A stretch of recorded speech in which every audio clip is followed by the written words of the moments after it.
This episode is brought to you by Preparedness, a crypto derivatives trading platform founded by 6 former Binance execs and 3 former Morgan Stanley architects. Preparedness is a company focused on building a platform that enables traders to profit from both rising and falling markets. Sign up today and CB will credit you up to $600 in trading funds. For more information, visit Preparedness.com, link in the description below.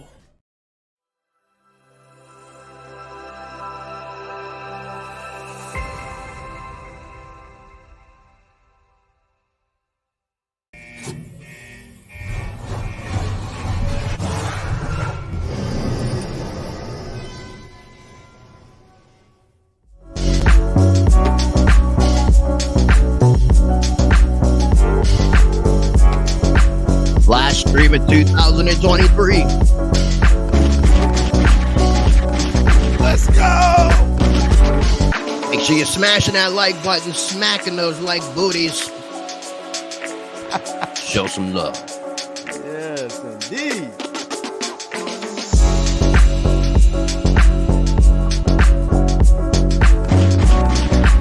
Want to wish everybody out there a very, very, very happy New Year's Eve.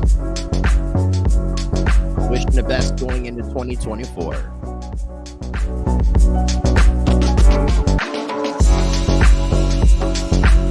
Fuck it. Do it live. I'll write it and we'll do it live. Okay. Ready? Fucking thing sucks. We'll do it live. And the promise of Bitcoin, of course, I mean, as a non-Bitcoin expert, I'll just tell you my view of it, because I think it's true. The promise of Bitcoin is not just getting rich from Bitcoin. The promise of Bitcoin is you're independent of control by the people who devalue currencies since Rome, and they do it in every single currency is devalued because no politician over time can resist the temptation to print more money because it makes them more powerful. So that's just that's something that never ends. They always debase the currency, even digital currency. And they want to move to a central bank digital currencies. They get complete control of you. If you disagree with them, you can't eat. And Bitcoin offers really a way out of that. And that's totally indefensible. There's no way Jenny Yellen, who really is a very dark figure, is never going to stand up and be like, I'm against Bitcoin because it would disempower me and allow the average person to have a little bit more control over his own life. Never going to say that. She's going to be like, terrorists use Bitcoin. Really, terrorists. By the way, any terror group she names has absolutely, without question, received funding from the U.S. State Department at some time or other, if I could just say. Which is another way of saying, you have no moral standing to lecture me about anything. You are my servant. Please be quiet as I go about my life. That is the right posture. And in fact, they shut down your bank account, which tells you everything about how you're on the right track.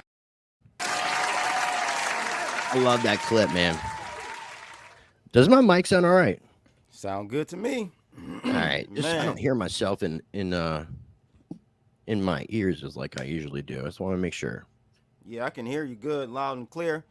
All right. Welcome, everyone. I want to thank everybody for joining us. Make sure you guys take an opportunity to give this video a thumbs up. If you're watching over on the Crypto Blood side, make sure you subscribe to my channel, Rice Crypto. And if you're watching on the Rice Crypto side, make sure you are subscribed to my brother from another mother, Mr. Crypto Blood. I love crypto. Yes, sir. Yes, sir. And your debut your Netflix documentary that you're appearing in is coming out tomorrow. I guess tonight after midnight, potentially, or 3 a.m. Yeah. They cut down a lot of my involvement in it. Like they cut it down. Netflix said they had to trim some stuff out.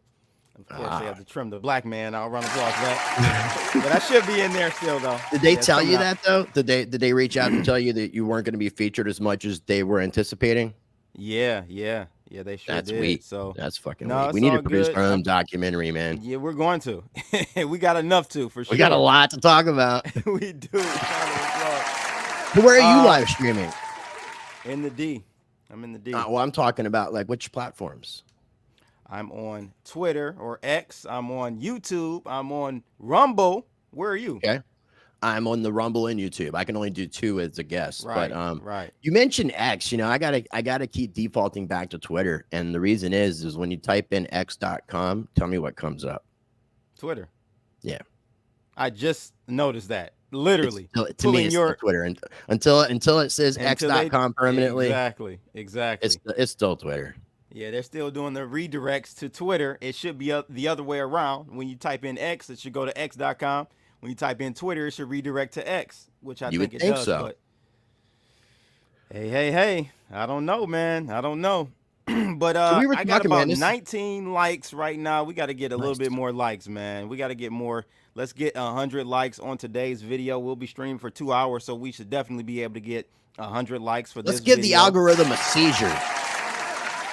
Indeed. That's what the algo needs. It needs a little seizure, a little shock to the system, and maybe it'll suggest our video to some people finally. Yes, indeed, man. So how definitely have you smash been, the man? likes. You've been MIA for 18 days, you said? Yeah. Ironically, people were wondering if I was missing before that, and I was actually more missing after that. Right. I've just been very unmotivated. We're at the end of the year. I've told you a lot of the things that's been going on with the challenges with my channel on YouTube, and the frustration just got to be enough. And I just wanted to kind of coast out the rest of the year. 2023 to me for channel growth has just been none. That's how I'll put it. There has been zero growth from the beginning of this year to the end of the year. Everybody that has subscribed has been unsubscribed, or they've unsubscribed an equal number of people that have subscribed. So it's literally zero growth all year, which is very frustrating as a content creator starting out in January of 2018. You were doing it before that. You've been throttled. I've been throttled. It's frustrating. And me and you both are going to be tackling some new ideas and new approaches in 2024 to make this the year of the cypherpunk, the year of the crypto content creators that actually push the narrative that Satoshi Nakamoto actually wanted us to promote when it came to these technologies, because I think a lot of people are getting way off track. And I've been complaining about crypto for years. I've been complaining about the state of crypto, where we're headed, where we're going, where we are, and it's frustrating. I was telling you, it seems like people are more interested in centralization and Salana than they are and censoring Bitcoin than they would be as far as Bitcoin and cryptocurrency being an instrument of financial freedom, financial sovereignty. Yeah, I'm getting there, bro, and that's probably why we're censored as much as we are, because we're staying to the original narrative. I'm jaded, man. It's just frustrating. So I'm getting more views nowadays, but it's just still not the reach that I think both of us should have. Definitely, you've interviewed a lot of people. We've gone through that. But it's pay to play. It's pay to play, and we haven't been really technically paying. No, I ain't paying shit, nigga. I mean, that's one thing we've discussed. It's a lot of this stuff doesn't just happen naturally. No, it doesn't. You guys, your favorite YouTube guys out there, you think that are just organically growing and all that? Nah, it's a team. It's a conglomerate behind many of them. We've learned this year. Me and Rice have learned this year. We were talking. We're gonna tokenize. We're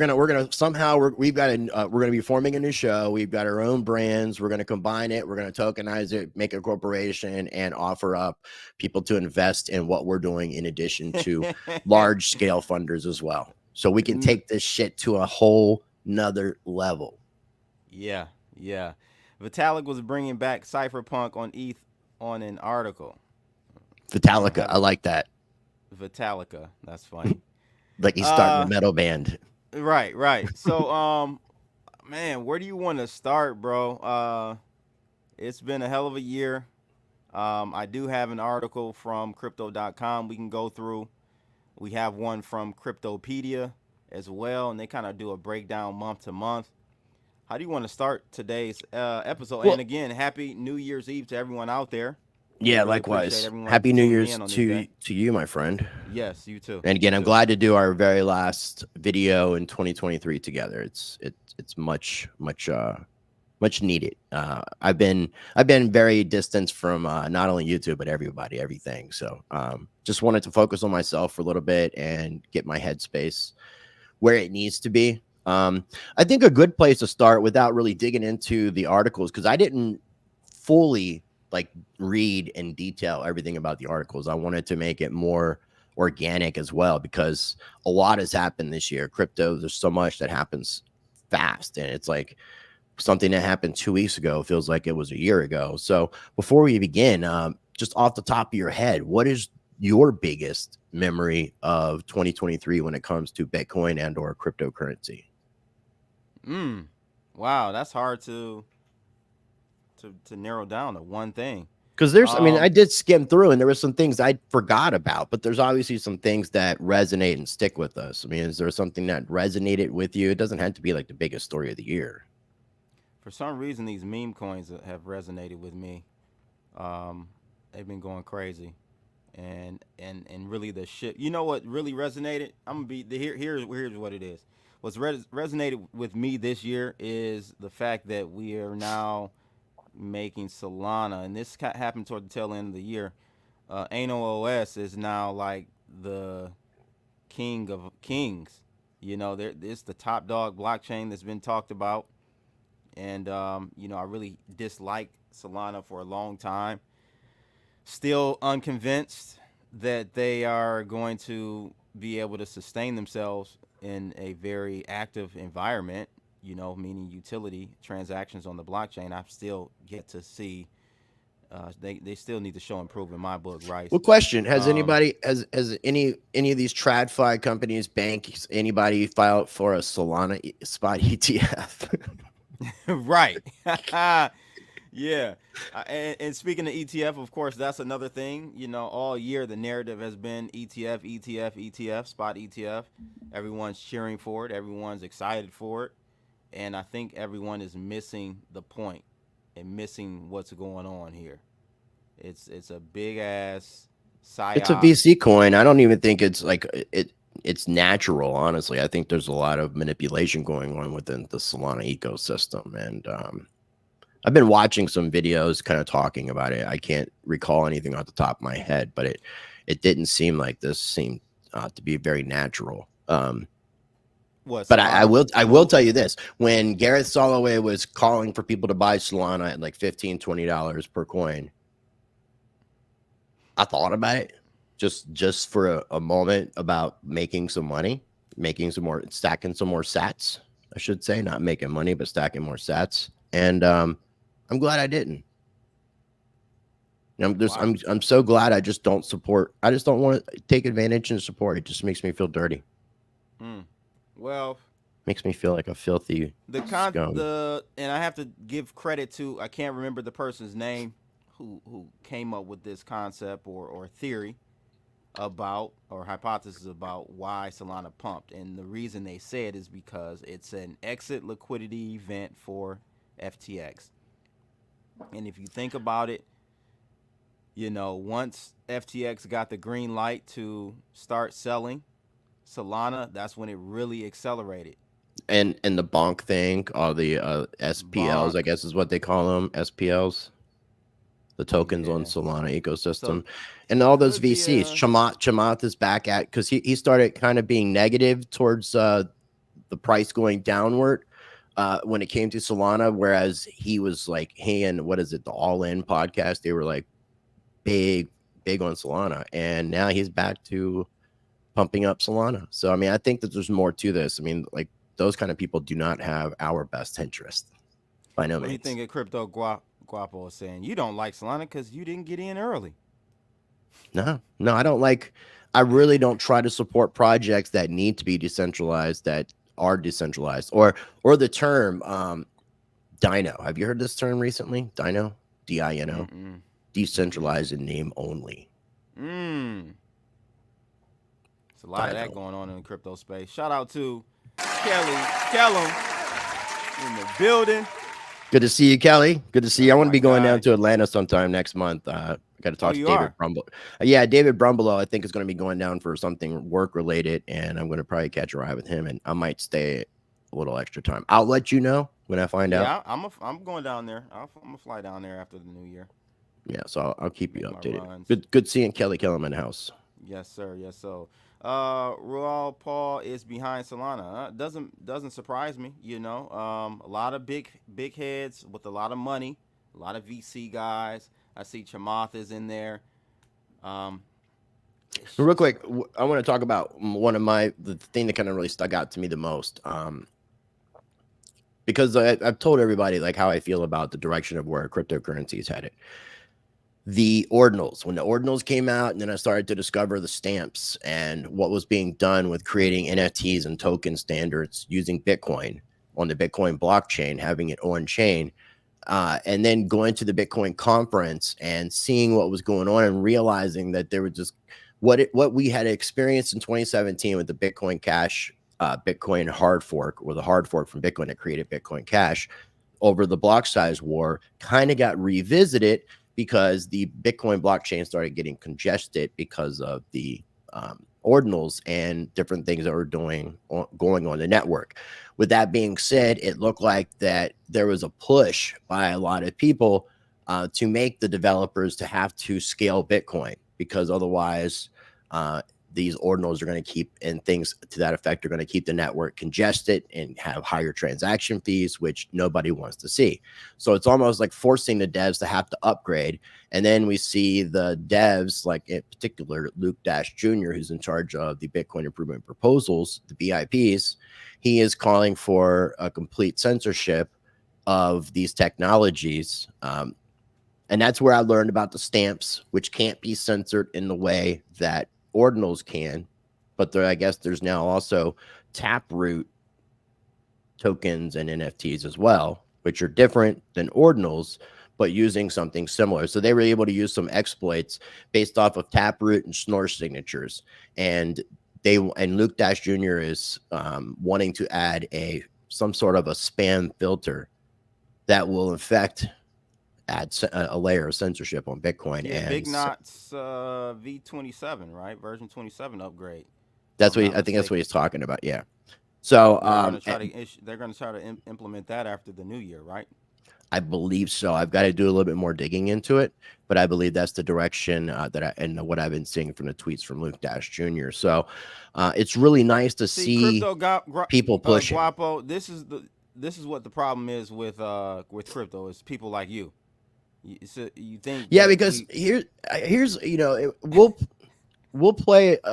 It was just basically like what Tucker Carlson said. Like, I didn't get in. Like, okay, well, when I first got involved in Bitcoin, the green-eyed monster greed got to me. But when I really finally understood what these technologies really represented, I decided I wasn't in this to get rich. I wasn't in this for the fiat monetary gain.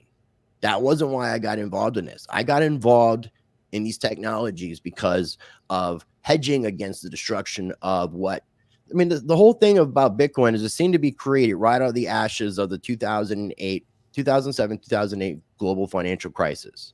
Right. And in the Genesis block, we had that very political statement about the banks on the brink of, the chancellor says banks on the brink of. So there's a reason why Bitcoin was created, and it was to get away from that system. And now we're coming back full circle, and we'll play some stuff from some clips, later on or whenever we get to it. But now it's as if we're at this point where Bitcoin is either a tool of financial freedom or a tool of the traditional financial system to continue their vampire casino going longer and longer and longer. And shout out to Clint Westwood for the term vampire casino. I think that is an excellent way of putting it. The opposite way around, bro. I got in it for, this guy Brave is laughing, saying, I'm here for the tech. Yeah, right. I actually did. You've met me. Met me, man. You see how I am. Do you think really I'm in this shit for money? I got into it. No, I got into it for the tech for sure. Because there was no, it was an experiment back then. No, it's like having your cake and it's like having your cake and eating it too, because the way that this technology and the way that the scarcity of Bitcoin and some of these things have existed is it has put me in a lot better of a financial position, but that wasn't my intent and my goal. Yeah. So that's where people need to decide, like, are you financial position for me? But the thing is, I got into it because of the tech. I saw the white paper. I saw the article on Zero Hedge. This is it's over 10 years ago, bro. You were very forward thinking. Yeah, so I got into it very early, because no one even thought it was going to be something like you get rich off of. So you're talking to two cats that definitely weren't in it for the. Now, once you get into it, or at least for me, it was the opposite. Once I got into it, it started appreciating. I started making a lot of money. My portfolio grew, and I became, to many people, wealthy from it. And then I started seeing the green eye started growing, and of course you want to keep chasing that like the first high. You want to keep chasing that. But no, not at the beginning, bro. Was not about money, because it was not even a speculative type thing back then. It was about just, like you said, getting outside of the central bank Well, back system. then it was more of the be your own bank people, the libertarian-minded people, the people That's all I that kind of saw in came major out of the states. Ron Paul campaign, the Exactly. Occupy Wall Street campaign. It was those kind of people. And then this whole, and that's been one of my biggest problems is the way that the TradFi system has acclimated itself and is putting its tentacles all over the entire crypto industry and really undermining what Bitcoin was created for. Because I was telling you before we started streaming, we're going to get to a point where more Bitcoin is going to be held non-custodially, which means people are not going to be holding their own cryptocurrency, which means the majority of people are not going to care, not your keys, not your crypto, which is sad. And it takes away the decentralization of what Bitcoin was created for, to create this piece of paper financial instrument that the legacy TradFi system can just use to continue to manipulate and suck out our lifeblood. Yeah, but people ain't trying to hear that. And the reason why people aren't trying to hear that is because they're under the thumb of the powers that be. All right, well, let's tell everybody what they want to hear. We love XRP and Salana. Please subscribe to our channel. Yeah, there you go, John Hill, aka Default. People don't care about decentralization. They're trying to get rich. They are, and the reason there are people that are here for that, and I get it. But listen, the reason why people are trying to get rich is because they're poor. Yeah, but usually the poor people get rich don't know how to handle the money, and they stay poor. Maybe, So, but a lot of people. I'm not going to say all of them. A lot of people have made money in this space, okay, from speculating, and I just think that the people that may have not made money, they're trying to get their attempt at, because there's really no other opportunity, bro. I just realized Clint Westwood's actually watching. Shout out to Clint Westwood. Yeah.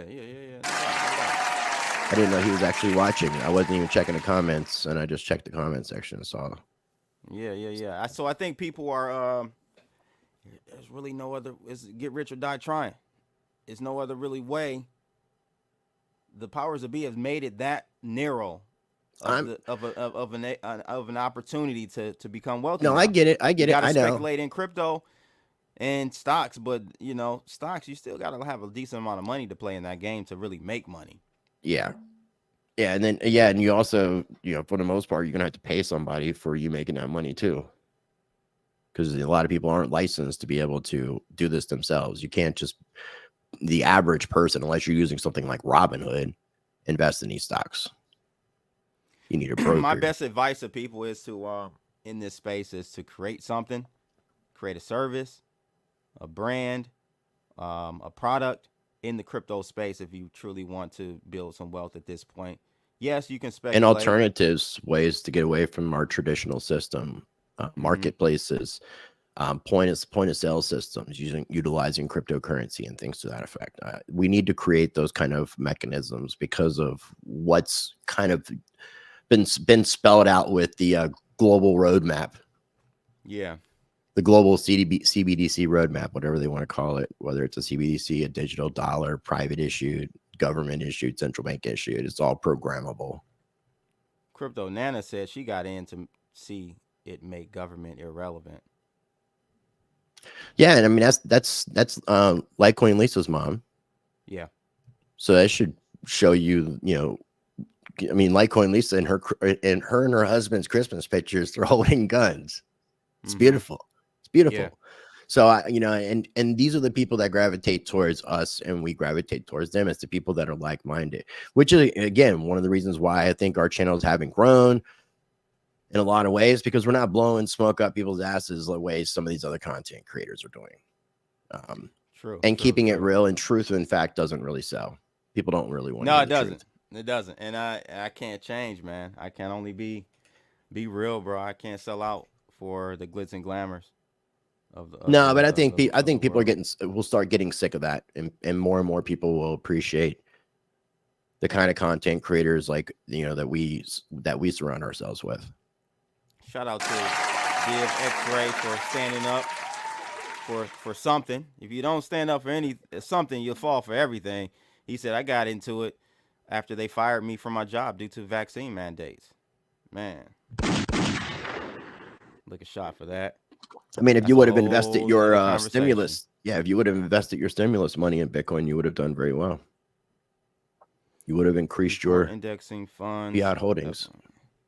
Like I said, I really want to drive this point home to people though, Rice, because yes, you can get rich speculating in the crypto space for sure. That's a possibility, but I would rather see you guys play the long-term game and get involved in the crypto industry, start a business somehow, some way that's wrapped up in this industry, and not just take your fiat and put 100 on black. Yeah, and a good example of that is my only actual out-of-pocket initial investment in crypto happened in 2017, and I believe it was less than $7,000. And I've been doing what I can to earn cryptocurrency since 2018. I haven't gone out of pocket and really bought too much. I've taken some of my holdings and diverted them and changed them up and made some different trades and things to that effect. But I've not invested any of my own money since I did those initial investments in 2017, which I actually lost most of those investments because when I got involved in the space, I was extremely greedy and made some mistakes, got involved in some multi-level marketing MLM BS and lost about 1.4 Bitcoin. So I've been able to get that back plus, but it's working and trying to tell people that offer me money for whatever the situation might be, whether it's a sponsored video, whatever the situation is, that I would rather get paid in cryptocurrencies and try to avoid getting paid in fiat. And it's like, I don't make very much fiat in actuality. So it's just a little bit from my website that I've got going on, and a little bit that I get like every 2 or 3 months from YouTube. Right.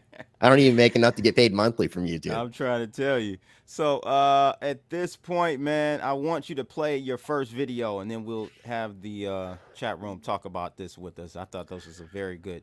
And you want to do the Peter McCormick video. one? Yeah, let's go with that one. Okay, now do you want to just play it through, or are we going to stop at some points and talk about it? How do you want to do it? It's up to you. Let me see what Div X-Ray says. Blows Let's me let away it play when for a little Democrats bit. Say they care about homelessness, but then get billion-dollar loans for a war. Why not get those loans for the homelessness? Or why not just take care of people in our own country instead of people in other countries?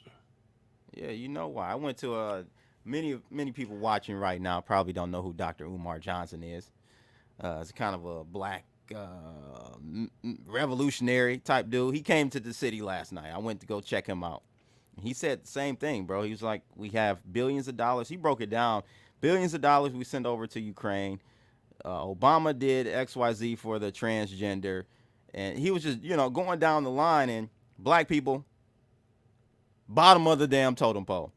But see, it's getting to the point now, Rice, where black and white people. It's poor people at the bottom of the poor people. It's just poor people across the right. Because I was saying? seeing something about New York City. New York City right now, they're like all the immigrants or the people that have migrated that way. I don't know how to put it, but all the people that are not U.S. citizens that are in New York right now, staying in these facilities, have been fed, and they don't want to eat the food that's been given to them. And there's people in New York that are starving. Like millions of people in New York. Apparently the average rental price is like $5,600, and they said that the average person, the majority of people living in New York City, half of their income or more is going to pay the rent. So they don't have money for food. A lot of these people were depending on food shelters. So like one lady had been going to the food shelter for like 4 or 5 years, but she's been saying that over the past few months, what she was receiving has been diminishing. And then the city, which was doing some funding for it, they're having monetary problems. So the funding is going away or going less funding. So it's absolutely insane. And it's this dual situation where you've got a bunch of people who technically aren't supposed to be in our country that haven't gone through the correct process to be able to enter our country, and we're having to take care of them, and it's causing problems for the people that live in New York City. And that is another example of us not putting us first. Like, we should be taking care of our own before we consider taking care of somebody else. Like, if you in your home and you know you've got somebody, a neighbor that's suffering, but you only have enough for your family, you're not going to give anything to your neighbor because all you have is enough for your family. So it's sad. And that's how they have us pigeonholed. They have us Yeah. where it's mouth to hand, or hand to mouth, I'm sorry, and there is no room for you to do anything else. Or if there is a little left, you're like I said, you're putting 100 on black on the Right, but then table, you got baby. but then we give you universal basic income and give you money, and all you have to do to receive it is just be a good little slave. Shout out to John Hill. Umar still scamming with the schools. Round of applause. I don't think he is. I actually don't think he's trying to do the school thing anymore. But, you know, Umar definitely scamming. I seen him 8 years ago there. That's when I first heard about Umar Johnson, Dr. Umar. I don't know. It's mixed. You know, it's up in the air with me. You know, I still give him credit for trying. No one's perfect. I'm not saying he didn't scam, but at least he's trying to give us something, ladies and gentlemen. Black people, we ain't got nobody. Nobody out there. Obama, he don't count. He didn't help. Us. What's the dude's name that we were using for the uncensored intro? Charleston White. Round of applause. Charleston You guys White. have Charleston? He's the closest. I like Charleston White. He tells us how it is. Let's watch this video real quick and we'll get back to it. My world, a lot of people think that Bitcoin is the resistance. You take control of the money, you take the power away from them. Do you give any credence to that? I mean, how down the Bitcoin rabbit hole are you? Well, you know, I definitely think Bitcoin has the potential to be a tool for financial freedom, but I think there's major efforts well underway to co-opt that to serve the same agenda, right? And so I think people in the Bitcoin space that want it to be a tool for financial freedom need to get wise to those efforts to co-opt and resist, because it's either a tool of financial freedom or it's not. You know what I mean? And so yeah. If you cede enough territory and let them like completely dollarize Bitcoin and turn it into like a tool of U.S. empire to keep the dollar afloat and like, you know, keep dollar hegemony going forever and ever and ever, and, you know, are saying it's a flaw in Bitcoin that you like can't put dollars easily on Bitcoin and all of this. I mean, no, I mean, the whole point supposedly, right, of creating Bitcoin was to give Wall Street banks the middle finger and create something that had immutable sound monetary policy. Correct? Mm-hmm. Yeah. So if you allow them to co-opt it so it's not those things anymore, what are you left with? The same old world. Is it a tool of financial freedom, or is it just has the promise of Bitcoin been hollowed out and replaced with Wall Street garbage? Real quick, I just want people to pay attention, because I want to be covering this on my channel separately, but this video, this clip, and anything that she's been doing talking about this subject, people really need to pay attention to. She does not consider herself a Bitcoiner. She's very familiar with the technologies. She doesn't try to give anybody any sort of suggestions that they should get involved in crypto, but she sounds more insightful than the majority of the content creators that create crypto content. And what she has to say actually kind of reinvigorated me a little bit. It was what I needed at the end of the year to kind of pick me up to push me into 2024. So I wanted to add that before we continue with this. You ready? Yes, sir. Is that what you think? You got to pull it back up on screen. Got it. The issue there, like ETFs, are you alluding to the ETFs? There's all sorts of things that are happening in Bitcoin right now that could be under that umbrella. But when you start to have people like BlackRock being like, you know what, we actually like Bitcoin now, that's a sign to pay attention. You know what I mean? Bitcoin is hope. It is.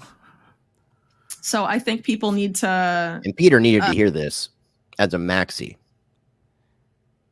So you think Peter? Let me know in the chat room if you guys think Peter. Not Peter. Wait, you think? Oh, you're talking about Peter. Peter McCormick. He is a maxi. He is 100% maxi. That's not Peter McCormick though, right? That is Peter McCormick. That's what Bitcoin did podcast. Oh, I thought that was someone else. Yeah, no, that's Peter Mac. Peter McCormick. I don't watch his stuff. But let me know in the chat room how you feel about that as far as BlackRock. Do you think because me and Rice Do were you having think this conversation. BlackRock is good for Bitcoin? No. Do you think that my guy Max Kaiser is pro BlackRock? I feel like I've seen some tweets from him that kind of flip-flop or contradict each other. What is your take on Max Kaiser? I'm gonna have to do more digging, like I was telling you, to get an actual. But the reason me and you were saying this though is because, and we'll finish playing this. It's a long clip. Yeah. It's like 13 minutes. But towards the end, she talks about compromised influencers that are getting paid to help push an agenda. So.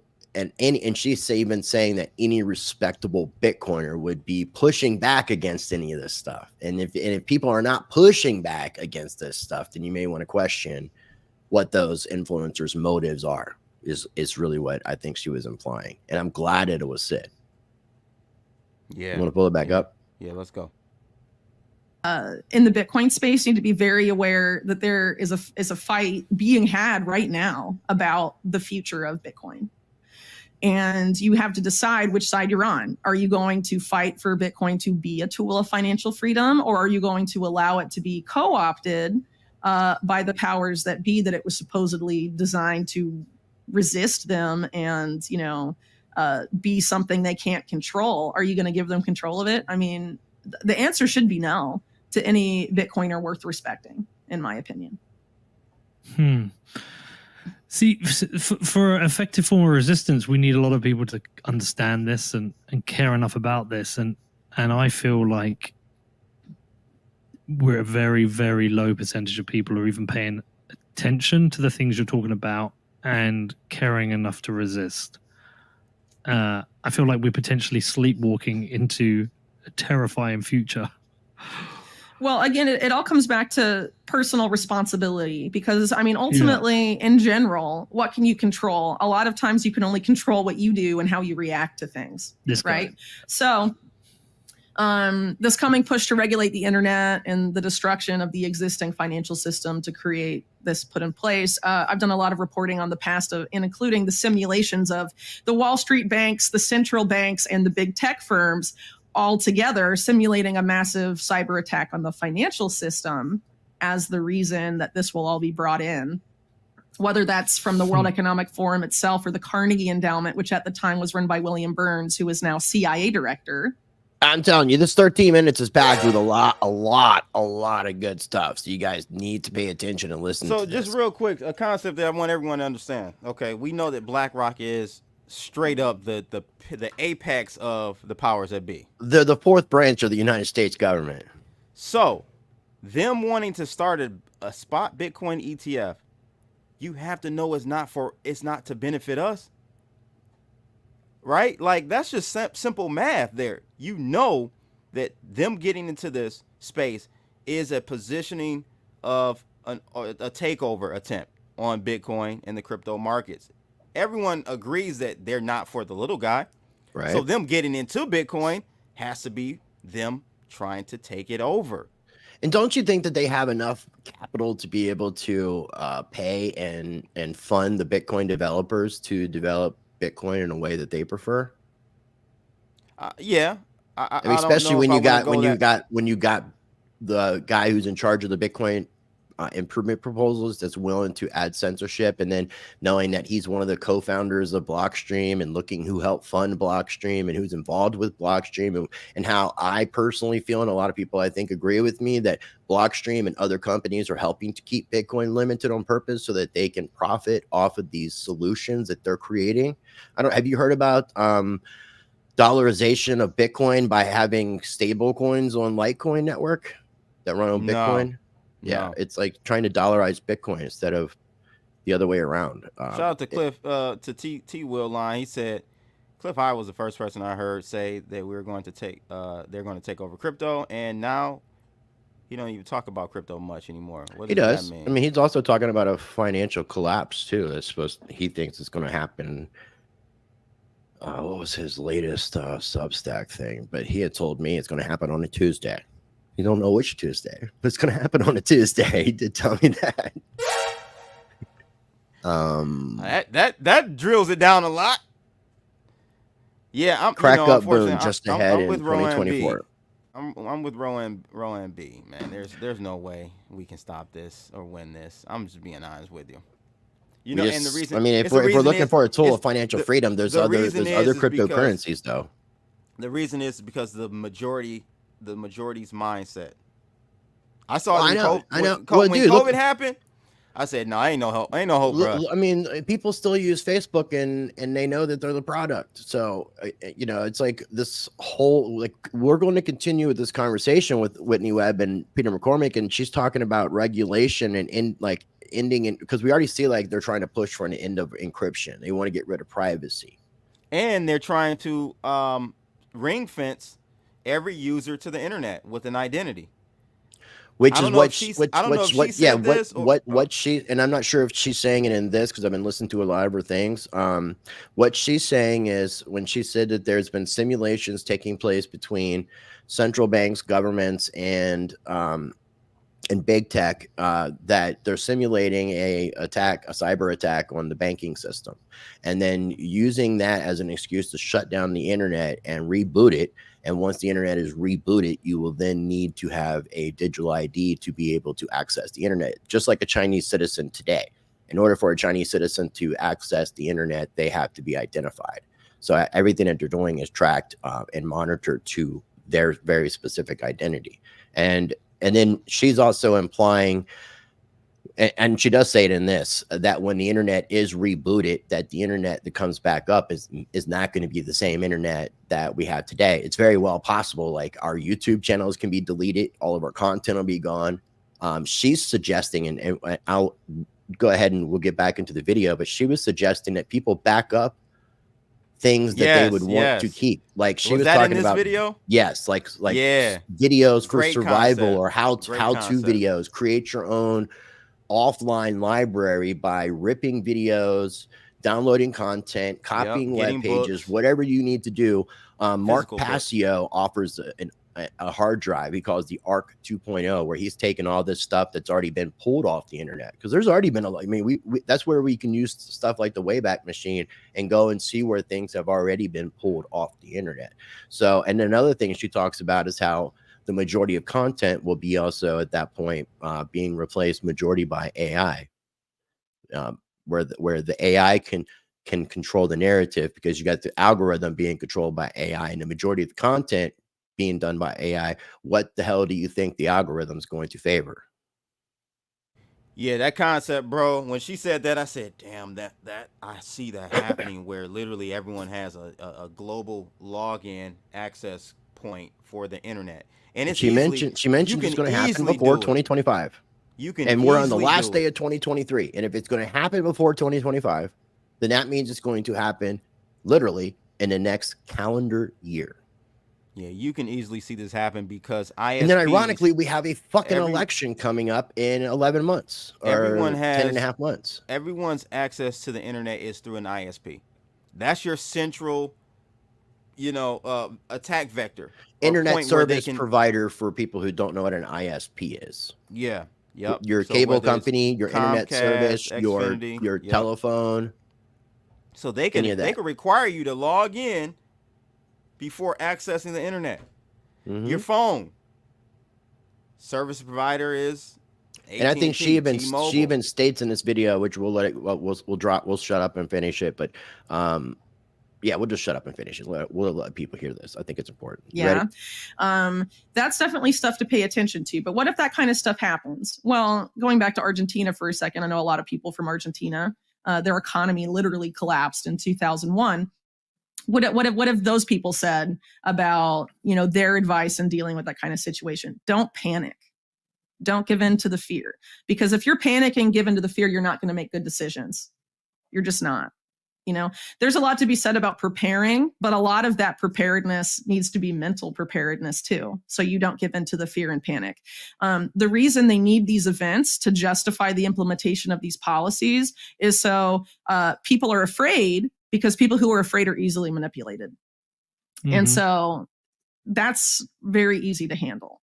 And it also makes it easier to handle if you talk to people in your family or in your, circle of friends or whatever about how stuff like this could happen. Try and prepare your base, you know what I mean? Mentally. Even if you can't prepare physically and like spend money to, buy food or whatever, but also as far as like these efforts to regulate the internet, when the internet comes back as a regulated whatever, yeah, they'll be able to surveil everything you see, but a lot of content that's there now probably won't be there when it comes back. Yeah. Now's a good time to load up some offline hard drives with all sorts of kinds of information that you may find useful in the future. Whether are you doing that? Totally. Where did you start? Wikipedia, Spotify? No, I mean, I have a lot of like ebooks. I've got young kids, so lots of movies and stuff to watch. Books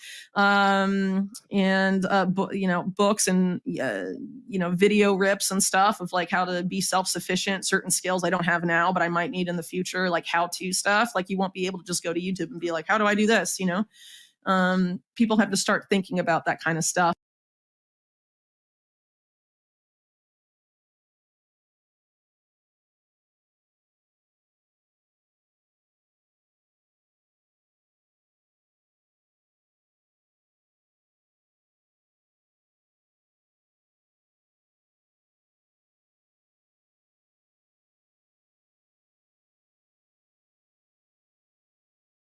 This is exactly what I think is going to happen, guys.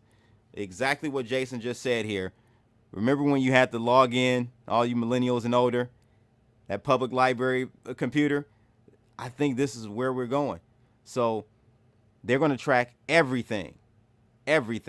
So get ready, man. When I'm not trying to fear monger and get you guys all, I know this is the end of the year, but I'm just getting you guys prepared for the next level. You see what they're doing with Trump. You see they're just inching every week. It seems like it's something new. They're pushing the envelope. They're doing something I never thought they would do just 10 years ago. So often have an offline library of things, especially if you don't want to comply, because I won't be with this whole you need a digital ID to get I definitely onto the won't new be internet. complying. Like I'm not gonna do digital ID shit at all. I'm not. So if you want to resist that and not do it, you have to have a plan about how not to do it. Are we absolutely fucked, Whitney? I don't think so. I think it comes down to No. Okay. I think some people will be, but it all depends on how they decide to act now about these things, and how they decide to react to this information and these situations as they arise. So people that are like, I don't care, like I can't control anything. And that includes people who like know everything, but are super like black-pilled about it. Like obviously they're going to have a really bad time, the way to get out of this is to build alternative infrastructure to their infrastructure. And the time to start doing that is now. Why we can still use the internet as a tool for us, because like for a long time the internet has been a tool for the public, and that's part of the reason they feel the need to like regulate it and stick it so completely under their thumb. The mass democratization of information, for example, has been a huge issue for them, and this is why they're coming in now and trying to clamp down so much on the flow of information. And why we can still use these things about the internet to our advantage. Stuff needs to be done, and this is why I think it's important, specifically in talking to like the Bitcoin community. There's a lot of talented developers there that can build out a lot of this alternative infrastructure. And there are people in the space working on that kind of stuff, but there needs to be more of it, and it can't just be like all this like macro bullish stuff of like, yeah, they say Bitcoin's going to go to $1 million. I mean, like, I think people need to get their head straight and be like, if Bitcoin is going to be a tool for financial freedom, and if I want the reasons I got into Bitcoin to still be Bitcoin in a few years, I need to think about how I can help that happen. Because they're coming for it, and they're going to turn it into something else unless people in the Bitcoin space start doing stuff. And it's not to say no one's doing anything, because people are, but there needs to be more awareness of this in the space, and people need to decide which camp they're in. And I think it needs to be culturally unpopular in the Bitcoin space to serve the co-opt agenda. So Rice, I got a question for you. Yeah. Do you think Elon Musk is that monkey wrench in the whole plan to take over everything and censor everything? Do you think he can somehow save us in one form or another? No, and I'm not really a big fan of I know Elon you're Musk. not. I know you're not. I watched something recently about Matt Taibbi. He's actually called out Elon since he did the Twitter file stuff. If you know what I'm talking about. Yeah, I could send you a video about that. Pretty interesting. No, actually, here's something really interesting to kind of consider, and maybe it could go in with predictions, but Elon Musk with X wants to have the everything platform. He basically wants to have like a version of WeChat that's not Chinese, and wants a lot of the global finance to be done through that application. The other thing is, where is he from? South Africa. Okay. What is the S in BRICS? South Africa. And he wants to have a payment system. Okay. Is it possible that he could be helping to undermine the US dollar in the future by that system actually helping to perpetuate the BRICS system? So how could you not be with and for his agenda? Because I'm not for central bank or government fiat anything anymore. I'm past that. I've lost trust and faith. But you gotta admit though, like Elon has at least delayed he's part of the a lot plan, of shit that was going to happen. Come on, I don't know. man. I don't know, dude. I don't know anymore, man. I really don't. Really don't. It feels like the entire world is just like a stage, and we're just watching a bunch of actors. Like, I don't even really know what's real anymore. That's where we're at. And then you got shit getting even worse with deep fakes and AI technology. Not perfect, but at least Elon makes the effort to push back, and that's what So I was watching something too. If people like what Whitney Webb says, go back and listen to some newer things, because there's been some stuff that she's even been talking about with Donald Trump, about how they want Donald Trump to win the election next year, and how they're doing everything that they can to have Donald Trump to win the election, because the best way to be able to disarm that portion of the population is by letting them think that they won. Does that make sense? Yeah, but that's why I said right wing, left wing, all the same. It's the same fucking the efforts they're taking and doing to keep that guy from getting into the presidency. If Elon was really doing something to buck the system, there would be assassination attempts, or he would have already been killed. In my opinion, how do you know there haven't been? I think we would have heard about something. Not necessarily. I mean, we're hearing about the multiple attempts on RFK Jr. I mean, we would have heard about one attempt, somebody trying to kill this dude. I mean, if he's upset, if he's rocking the boat that bad, the people who rock the boat the right way, they don't continue to live to rock the boat. So that's also another indication. And he has come out and said and speculated. What's up, Amina? Good seeing you. Happy New Year. He has speculated, though, that I don't know what to think, man. I don't. That's why I'm just trying to take a seat back, be aware of the many possibilities of things that can happen, so I can be prepared for what occurs. I don't think I'd like to think that there's good guys, and I like to think there's bad guys, but it seems like a lot of people are co-opted and playing a fucking part, man. I don't think Trump is on the bird, bro. I don't think he's on the bird. I mean, time will tell. We'll see. He let my boy Kwame go. he ain't on the bird. He didn't do nothing for Julian or Ross. He let my guy Lil Wayne. Yeah. He ain't on the bird in my book, baby. No. My point exactly. I just, I mean, again, I'm hopeful, but I think again, it's not these people that are going to help us change the world. It's us. There's way more of us than there are of them. It should be us, and we have everything that we need, which is ourselves and each other. We are worse than the candidate. We're worse than Joe Biden. Round of applause for that. That's how sheeple brainwashed we are. Well, then idiocracy's already come true. Let's get back to this real quick. And make it a tool of Wall Street. and global empire. Hmm. You're either on the side Yeah. of those guys or you're on the side of freedom and the public. Let's let it play through. Yeah. Just, And we're just a little over halfway. Put your flag somewhere, you know? Yeah, so me and Danny have debated privately the idea of the ETFs quite a bit, and we keep coming down on the ultimately it's bad because there's kind of question, well, you know, but if BlackRock are marketing it and Fidelity are marketing it, then well, it's gonna legitimize Bitcoin, and you know, and lots of people will therefore be buying Bitcoin, and then we realize it's going to expand its reach. But then it's like, yeah, but how's it expanding its reach into a centralized entity, which is all centralized control?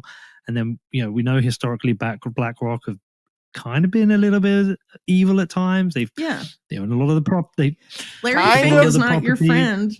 I'm just saying. Yeah, exactly. So yeah, and that's why I don't watch him. You know, mentally people getting co-opted. I mean, I've done it myself. I got mentally co-opted during COVID. I had to shed a skin afterwards. I'm gonna reach out to Peter and talk with him about that kind of idea. I'll try to see if I can do an interview with him and talk with him about this very specific clip. Resisting that is look, it's strong. It's important. Okay, I'm gonna give me a lot to think about there. Well, you know, now the stakes are higher than they've arguably ever been because, like, if they manage to get the system in place because of the technology and what they hope to do to people, going as far as stuff like the brain chip and stuff, if it gets to that point, it becomes very hard to undo. And the implications for humans being able to live free lives is very much at stake, right? So like this is the time to fight this. It's now. If you're in the Bitcoin space, they want to use Bitcoin to serve their ends, not the people's ends. That there needs to be awareness of that, and people need to make choices, and these discussions need to be had. It obviously happens that, like, okay, the value of Bitcoin has gone way up, and so now I have all this money. But at the same time, if Bitcoin's value goes to like $1 bazillion, one Bitcoin, that doesn't mean that like you're going to live like a gazillionaire because you have Bitcoin holdings. That's going to mean that the currency, the dollar, the pound, whatever, is being inflated to oblivion. It's like Zimbabwe and Venezuela. So you may be like, wow, I have millions of dollars, but your standard of living is probably going to be the same as it is now. And everyone around you that doesn't hold Bitcoin is going to drown. Yeah, it's not nice. So it's not necessarily a thing to cheer on. Yeah. So people need to stop getting googly eyed about like, I might be a millionaire or a multimillionaire, you know, and start being like, I got into Bitcoin because this is a way to stick it to the banks who are ruining the financial system and our world. And I'm going to ensure that it does that. That's what needs to happen. People need to get their head in the game here. And it's not like you know, oh, like let's get in the bunker and go to war necessarily. But like people need to be aware of this and that they need to have their head in the right spot for all the stuff that's to come. Because the Wall Street guys think they can buy off all the Bitcoiners by being like, look, you have all this money, join us. I mean, that's like Sith Empire shit. Like, don't fall for it, you know? Is that just the new the Bitcoin elites, just the new elites? Well, I think they hope to buy people off that way in the Bitcoin space because they want to try and get Bitcoiners on their side. And, you know, I think there are probably people who are very influential in the Bitcoin space who are being used to herd people toward that. Influential voices. And ideally, the voices in the Bitcoin community with integrity will start talking about these issues sooner rather than later. Because if Bitcoin is financial freedom and you're going to say that, and it's not true in a few years, I mean, that's a problem. Yeah. It either is a tool of financial freedom or it's not. And now is the time to fight to keep it that way. If an event happens that seems really bad and they have a particular narrative about it, they're going to criminalize privacy and all of this stuff. And their solution is to end privacy. And please don't be naive enough to fall for that. You know, they've wanted that stuff for a long time. And every time these events happen, the state, the powers that be, whatever, come for a power grab. And they only get that power grab if we consent and go along with it and give in to the fear and the panic. And that has to be resisted. Would you consider yourself a voice with integrity, my friend? For sure. All right. For sure. I'm gonna hold you to that in 2024. All right.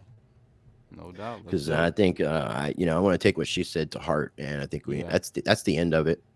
Yeah. No, that's round of applause for that. Drop a link in the chat, Rice, if you can, to that video so people can check that out for us. Certainly. Now let's take a look at this one article from Coinpedia you sent over, kind of going through a rundown of 2023, and they kind of broke it down in a very interesting manner by monthly recaps. Before the monthly, look at the top crypto trends right above it of 2023. So the top crypto trends were a little bit, right here. We can kind of go over that. Do you want to? Can you enlarge your print for us old people? Yep, there we go. Make it Reader's Digest. Thank you, appreciate. There you go. So we had the bear market trends. The deduction was the crypto market experienced a crypto winter phase early in 2023. Bitcoin climbed back above the 22,000 mark in January. After steep falls, Bitcoin crossed over 40K, I should put, marked as the year ended. NFTs and blockchain expansion. The interest in NFTs surged by over 1,000% over the last 5 years, but they're not saying what happened this past year, so we'll get into that. Gaming became a robust sector for NFTs. Web3 became accessible and more clear as a concept. We had regulatory shifts. The G20 summit highlighted the need for crypto regulations, with leaders committing to the swift implementation of reporting framework for crypto assets. The pressing regulations by the U.S. SEC paved the way for more regulated crypto environment. But I don't know what pressing regulations that the SEC has done. We still continue to see fallout from the FTX collapse, and we had the Ethereum 2.0 launch, which transitioned from a proof of work consensus to a proof of stake consensus, aiming for the reduction of energy consumption and improved scalability to kiss the ass of the global elitists. Yeah. I mean, I guess it is Ethereum, and you guys let us know in the comments in the chat room, is Ethereum any better than Salana? Well, I mean, I know we're going to talk about doing something with that. Richard Hart, he actually did an 1.5-hour video, but someone clipped about 30 or 40 minutes from it. And he mentioned how proof of stake is better than proof of work because of the energy consumption as well. So, but I think proof of work has shown itself as being more fair than the proof of stake models. Mm-hmm. So, but again, I'm asking, is Ethereum any better? I mean, they're with the WEF. They're in bed with a number of organizations as well.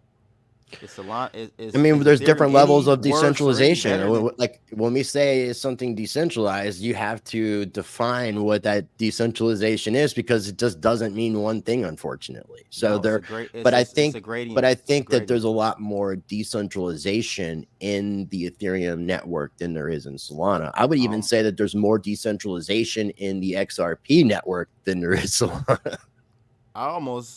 But do you know this fact about like 85% of the nodes running on Ethereum are censorship nodes? Like they've complied with censoring packets. Yeah, I mean they say that if you want to censor something on Ethereum, go to Joseph Lubin.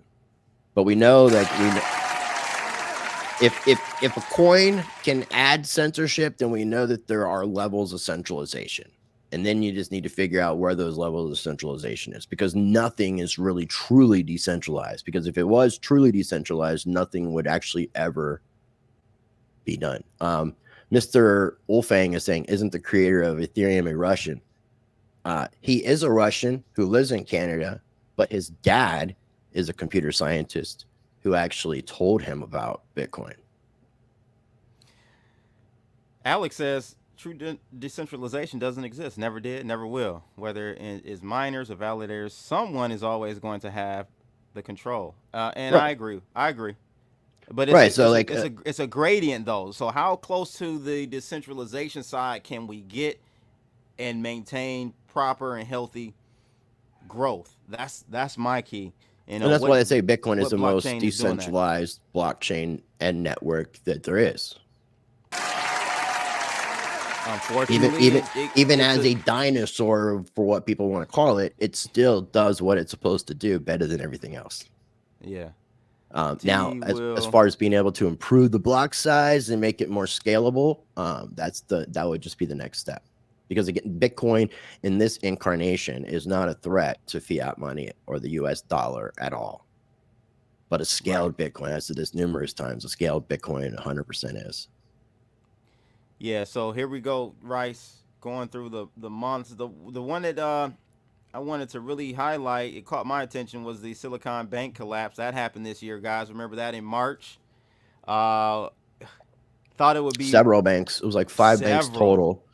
I think it was around 5. Here's another one that's on the brink of collapsing now. Well, and those several banks that happened at the beginning of this year actually far exceeded the 2007-2008 global financial crisis, and we're not even done with, I really want to say, like, a lot of the shit hasn't even really fully started. When I compared this like to a rock hitting a windshield, and it's almost slow motion of watching the rock about to hit the windshield. Yeah, because the splintering hasn't even really fully truly begun.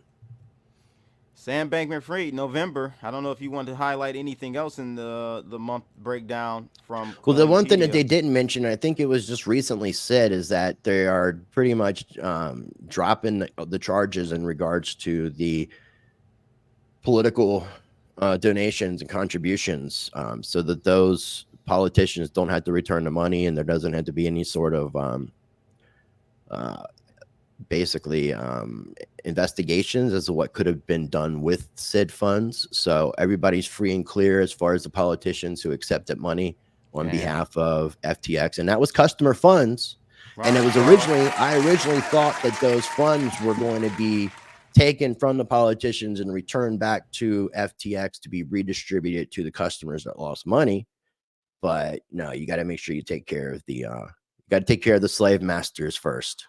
I was watching something last night on YouTube, and the guy broke down, I can't remember what video it was, but he broke down how Nancy Pelosi outperformed Wall Street hedge fund managers by a long shot. She was like killing them.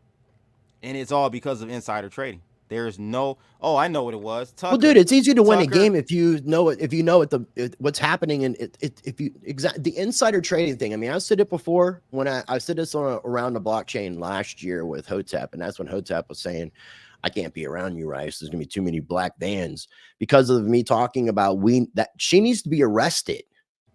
Needs to be arrested, and we're allowing it to happen. Everybody is all fat and complacent and just dopey and don't stand up for anything. Somebody mentioned what would happen if somebody from the 1800s traveled to our time period. Belfour, the Wall Street Wolf of Wall Street guy, he was saying that on Tucker.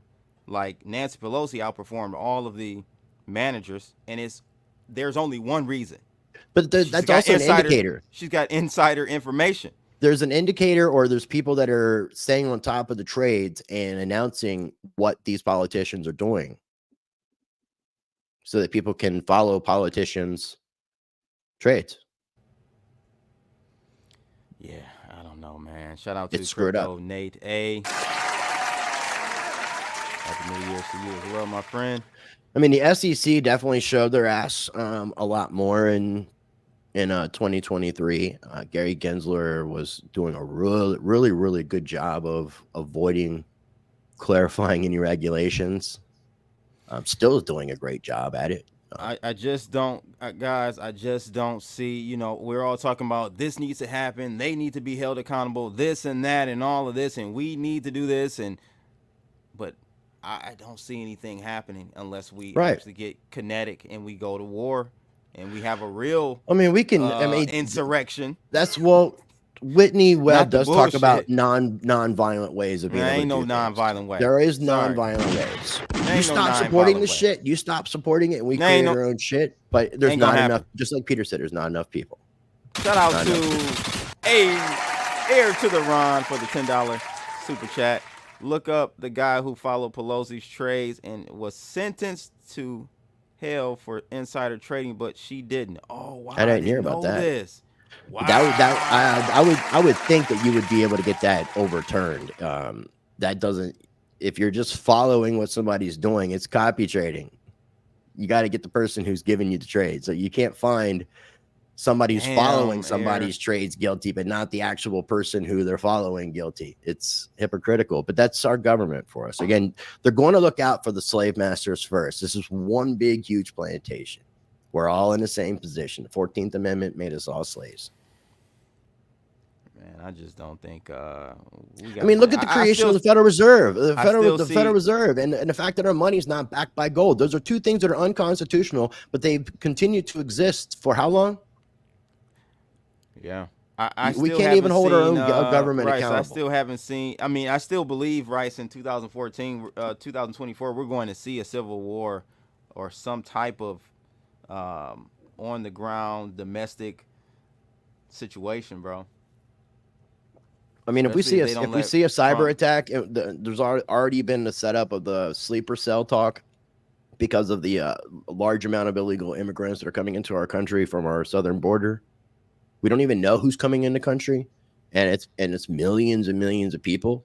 I mean, if just a certain percentage of those people were terrorists and came here, whether Chinese terrorists, whether Middle Eastern terrorists, I'm not trying to pick out any particular group, but there's lots of people that we have made enemies of. The United States, I'm saying, has made a lot of enemies, and we don't know what's coming through our borders, and there could be planned strategic attacks going to be happening. We're going into an election year. So either they want Donald Trump to be the president, or they're going to do everything they can to prevent Donald Trump from being the president. And I think, again, time will tell. Time will tell. So you don't think they're doing things right now to stop him from being president? I mean, they obviously are. Colorado and Maine taking him off the ballot. Yeah. Yeah, I mean, they're not. Texas has arrested thousands at the U.S.-Mexican border as state expands power to arrest immigrants. And this is round of applause to Lone Star. But they can come in through Arizona. It's not just Texas. True. But you know, it's got to stop somewhere. And at least this is a step in the right direction. They're going against. I think Biden administration said they're going to. What are they going to do? Like sanction Texas or? They're doing something because they're about to do this. But I don't know, but when you got the mayor of New York saying that this is a problem, considering where the mayor of New York stands, this is obviously a problem. Yeah, he's definitely on the left agenda side, and he's saying that the illegal people that are in New York City are causing a problem. It is causing a problem for the people that live there, and he's on that side, the left. He's completely in the Democratic pocket, and he's calling this shit out. Before, a year ago, everybody was, it was like if you were to send a busload of people up to the rich places up in New York or wherever they were sending people, New Hampshire, wherever they were sending, it was a problem. It's just I don't have a problem with people wanting to come to our country. I think it's a great thing that people would want to come to the United States, but I think that there's a way that you're supposed to do it. And it's not just crossing the border and expecting to be let in. Yeah, T. Will says he says it's a problem because he is under pressure by the people, not because he thinks it's wrong.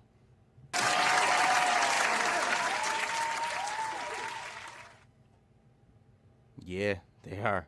They're one of the only. I mean, there's states, been introduction, but it's not being like heavily pushed. It's not like where I think it's passed through the state. As far as like a secession. Are there any other states that can secede? I don't think there's any other states that came into the union like Texas. Okay. Because Texas, I think, I think they had gotten away from Mexico or were their own territory. It was something. And I've got to look a little bit more into it as far as giving a proper answer and response to how Texas was set up as far as when they joined the United States and what the agreement was. But from what I understand, they're the only state that can secede without really an issue. Right. Like, I don't think the federal government can prevent it, where the federal government could do what they can to prevent the other states. But there's something about Tejas. Misko is saying its own country, and that might have been the case. Like I said, they may have seceded or just been their own territory or country prior to joining the United States. So they were already independent and decided to join. So as they got to keep their independence in a way. But I mean, they still all play the same game. They still get federal funding. When you get federal funding, you're going to have to listen to what the federal government tells you, or you're not going to But I continue think to get they're that in a funding. pretty strong position to not need federal funding. They get less funding than other states, but they still accept funding, from what I understand. I'm And that's just another saying thing too. When we talk about government funding, Elon Musk is a big recipient of government funding. Is that a problem? Depends on what the terms of accepting that money is. I mean, it's for SpaceX. It's in all of his companies. It's not just SpaceX. I mean, the Tesla stuff is just for carbon credits or something like that, right? I'm not. I had again. This would be something I would have to do more research on. Yeah, I don't see that as a problem. He's just playing the entrepreneurial, capitalistic game. You know, if it's there for him to take advantage of, why not? Right. I just feel like if the government decides to cut ties with him and cut all of his funding, he wouldn't care. You want to pull up that crypto.com article? So right now we have the crypto.com review and 2024 year ahead report. I thought this was pretty cool. Yeah, I like the way it was laid out. Right. It didn't give a lot of the news, which is kind of the reason why I was looking at the other one with kind of giving the monthly breakdown. But I thought this is very informative. There were some things that I highlighted in this one. This is under the global economy and macro geopolitical headwind stuff. Total cryptocurrency market cap increased during 2023 to reach over 1.4 trillion, which was Rice a 70% year-over-year growth. Ain't too bad. No, I think that outperforms pretty much most everything. Exactly. Peter Schiff, where you at, buddy? Highly anticipated. Gold is your preservation, your preserver, your life preserver. That's what gold is. Yeah. If you got money that you're saving, you should keep it in gold to preserve your purchasing power. Well, I don't know if people are aware of what's going on in Atlanta, Hartfield Airport and LAX. You're starting to have DEA agents come up to you post what is it called? TSA line, post that line while you're actually past that. They're coming up to you trying to search your bags and confiscate any large amount of cash, gold, silver, all that shit, man. Yeah, you didn't hear about that? Are they really legit, or is it? Yes. Okay. I saw something with Tone Vase had flown into the Miami airport a couple days ago, and I saw something where there was like a shit ton of trash bags that were inside of the airport. I don't know why that was the case, but it was a lot of trash bags. Like, I don't know if it was trash in the bags or what was going on. Yeah, so they're starting to shake you down. You have the right to deny it and say you don't want them to search your bags, but this is happening now. So, well, what happened? I'm wondering what happens if you say no thanks. They can threaten you and say we'll take you back to the back office room and blase split and all this. They can try to delay your flight, basically. Yeah, at that point I would be like, I need to see a warrant. Yeah, because if I've already passed through, that's crazy. On my live stream a couple times. People aren't probably aware of it, but that's going on, man. So I think gold is, it's okay, but it's not practical in a situation where you have to get. No, yeah. I mean, I think there was people fleeing India and shit. They were shoving gold up their arse and getting caught, like trying to put gold in their body orifice and get out of the country. But so, yeah, it's not feasible. It's a lot easier to transfer something like Bitcoin or different cryptocurrencies, especially when you can just remember a seed phrase. Beauty of that.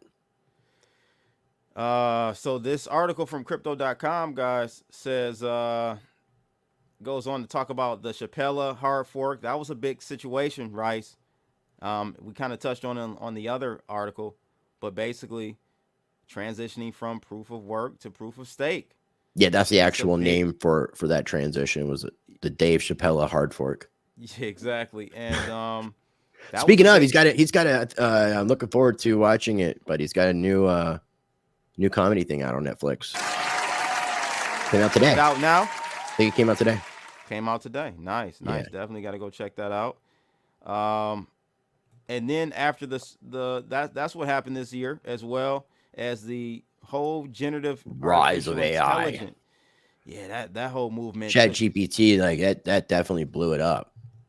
That's big, and I actually think cryptos. I think this is going to be a narrative that we're going to see more of in 2024. I think it's going to be even bigger. I told you, Rice, and I think I told, of course, I told my audience that I think that AI is going to be a bigger narrative and a bigger disruptive technology and narrative in 2024 than crypto, to be honest with you.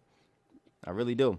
And you need to really pay attention to the advancements. So I encourage people, because I'm hoping that this project is going to be doing a lot better marketing with the fact that they are utilizing AI technology, and that is pre-search. So pre-search right now is very undervalued, and it's a coin that, I mean, they're a sponsor of my channel, but the technology is going to be very disruptive. Got a lot of really good things happening in 2024. And if they can get the actual AI part of it being presented to people, let me show you something real quick with the screen share. You got me pull it up? So this is my pre-search, and I've typed in what is Bitcoin. And they have the AI search results, so you can see getting the AI results. So you're getting like a ChatGPT result here, and it's pushing me to a Crypto Crow video. It looks like, not really sure why it's giving me an ad for not answering, but there is AI based in here. You could turn the AI results off. You can see this part here. So I love it because you're taking more control of your searches, and you're getting away from Google, and you're taking power away from big tech. And I think once the crypto community realizes that this is an AI-based project, actually utilizing AI, people, they won't sleep on this bad boy. That's just my 2 Satoshis, using your coined term. No pun intended. Coined term. Yeah, it was like a double whammy right there. Pretty good. So you want to pull up the there you go. Yeah. So the AI narrative, and I think the biggest project to benefit from that was Singularity Net, which is the people that are behind the Sophia robot. Yeah. I think you're gonna, again, if you're looking to invest in the crypto space on a longer term, from a longer term perspective, you definitely want to look into your AI related tokens, because they're going to continue to grow, and I think outperform other categories within the cryptocurrency space. Yeah, ordinals. And when I said something about Bitcoin 23, I think that happened in, was it April? Or what? When was it this past year? I'm not sure. April or summer. That's when the height, I think the big height of the ordinals were coming out. I want to do a quick screen share. This is something I didn't show you that I'm going to show you. I told you about it in a way. Let me pull this up real quick. Okay. Let me know when you got this. All right. So this is blockchain.com. It's a BECH32 taproot address. So this is, remember I told you I had put some money into some ordinals. I sent some Bitcoin over, and I was just playing around, bought some ordinals, bought some Ordi token. I did this back like in over the summer. Let me I can tell you exactly when, because this is something I was going to show you.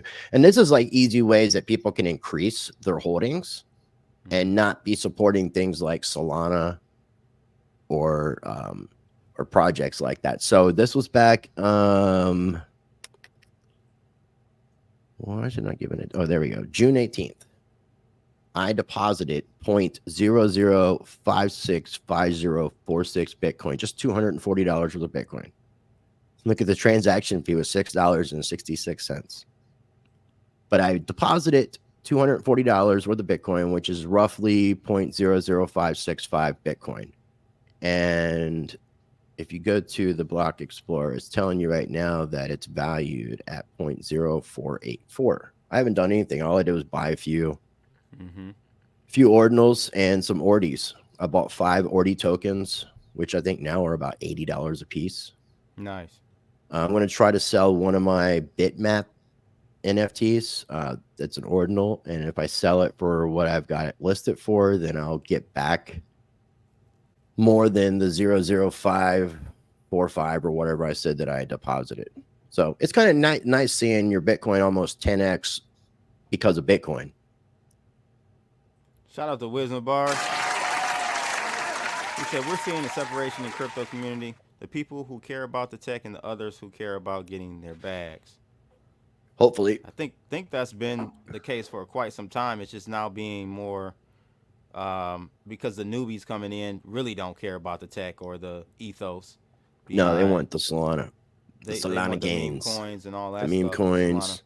So, unfortunately, as I stated before, this is why I think we're doomed, because everyone outside of crypto that may be coming into crypto aren't going to be the people that are thinking libertarian or, you know, anti-bank and all that. Those individuals coming into the space are going to be those who are thinking, oh, what's the next Dogecoin? What's the next sheep in you? What's the next? So, you know, that sounds like it's going to taint. It sounds like a DGen den or something. DGen den, round of applause. Shout out to my man Rodney. A den of DGens. DGen den every Thursday at 12:30 p.m. Eastern Standard Time. You're welcome for that plug. Thank you. We do work well together. Of course.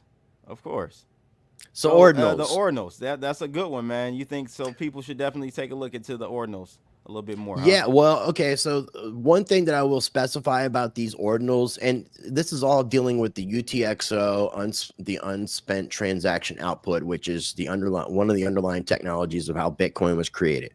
So any cryptocurrency that is a code fork or a hard fork of Bitcoin that uses the UTXO can, I believe, like Litecoin has Taproot and Schnorr signature. So you can do the ordinals on Litecoin. You could do the ordinals. Actually, if you go to ordinalswallet.com, you can switch between Doge and Bitcoin. So they have Doge ordinals.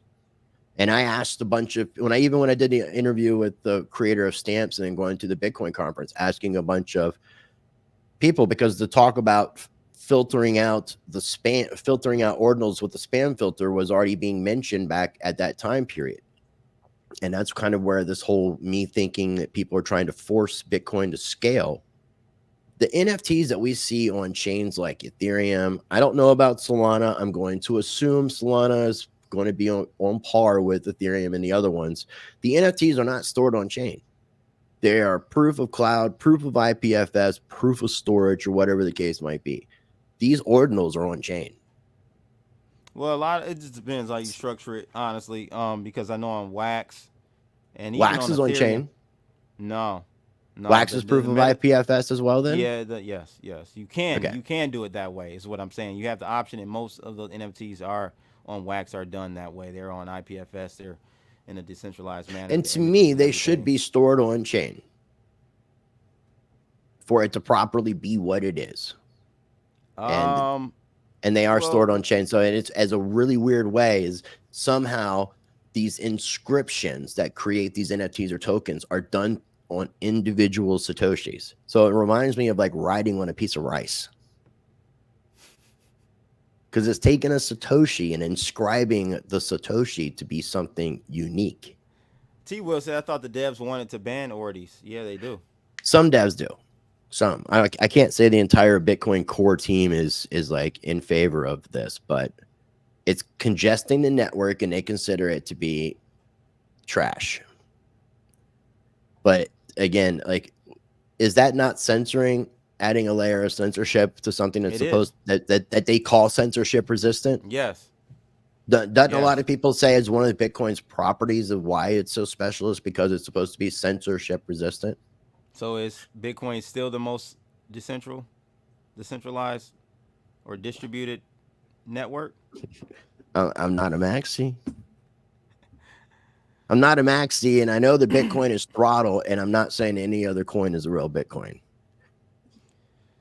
Yeah, That's man. what's frustrating about being someone like myself in the cryptocurrency community. Let's keep moving with this crypto.com article. Talks about L2s and, you know, that whole situation, L2 roll-ups. I think this is going to be a dying narrative going into 2024. L2s. Well, the ZK rollups, that's just taking the information and kind of like having transactions bashed together on a side chain to then be bashed on a main chain. So it's like a variation of the Lightning Network on EVM. And to you know, give you some obfuscation, right? Some privacy.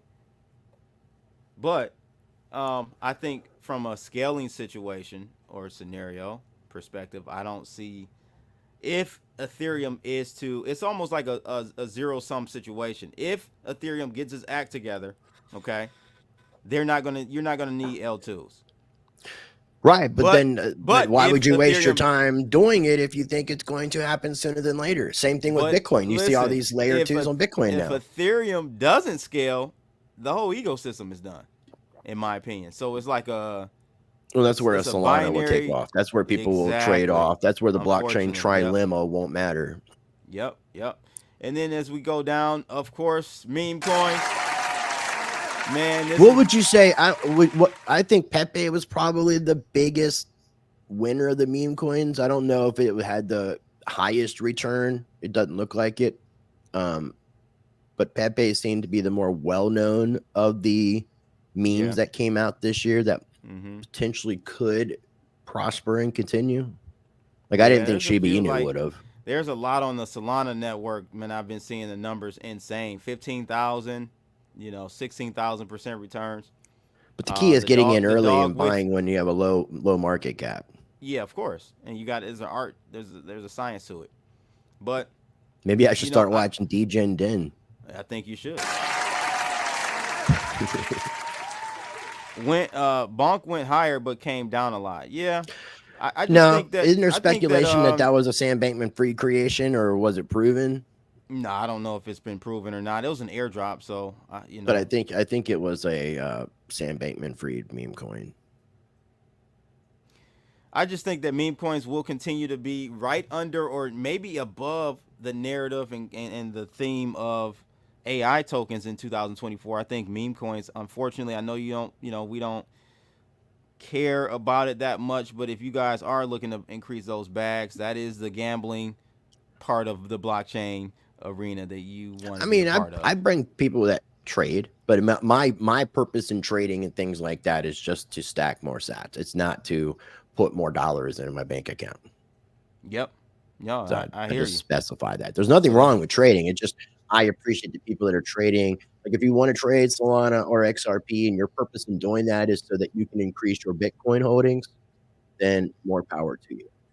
If you're just trying to increase the dollars in your bank account, more power to you. I just don't agree with you. But I can. Speaking of trading, 1 month free, last day to get this. I just set up another person last night. Definitely take advantage of this if you're interested in auto trading over on Fairdesk, bloodalytics.com. Yeah, you've been covering your Bloodalytics a lot the past couple weeks, haven't you? Yeah. Justice System will have him on. That's funny.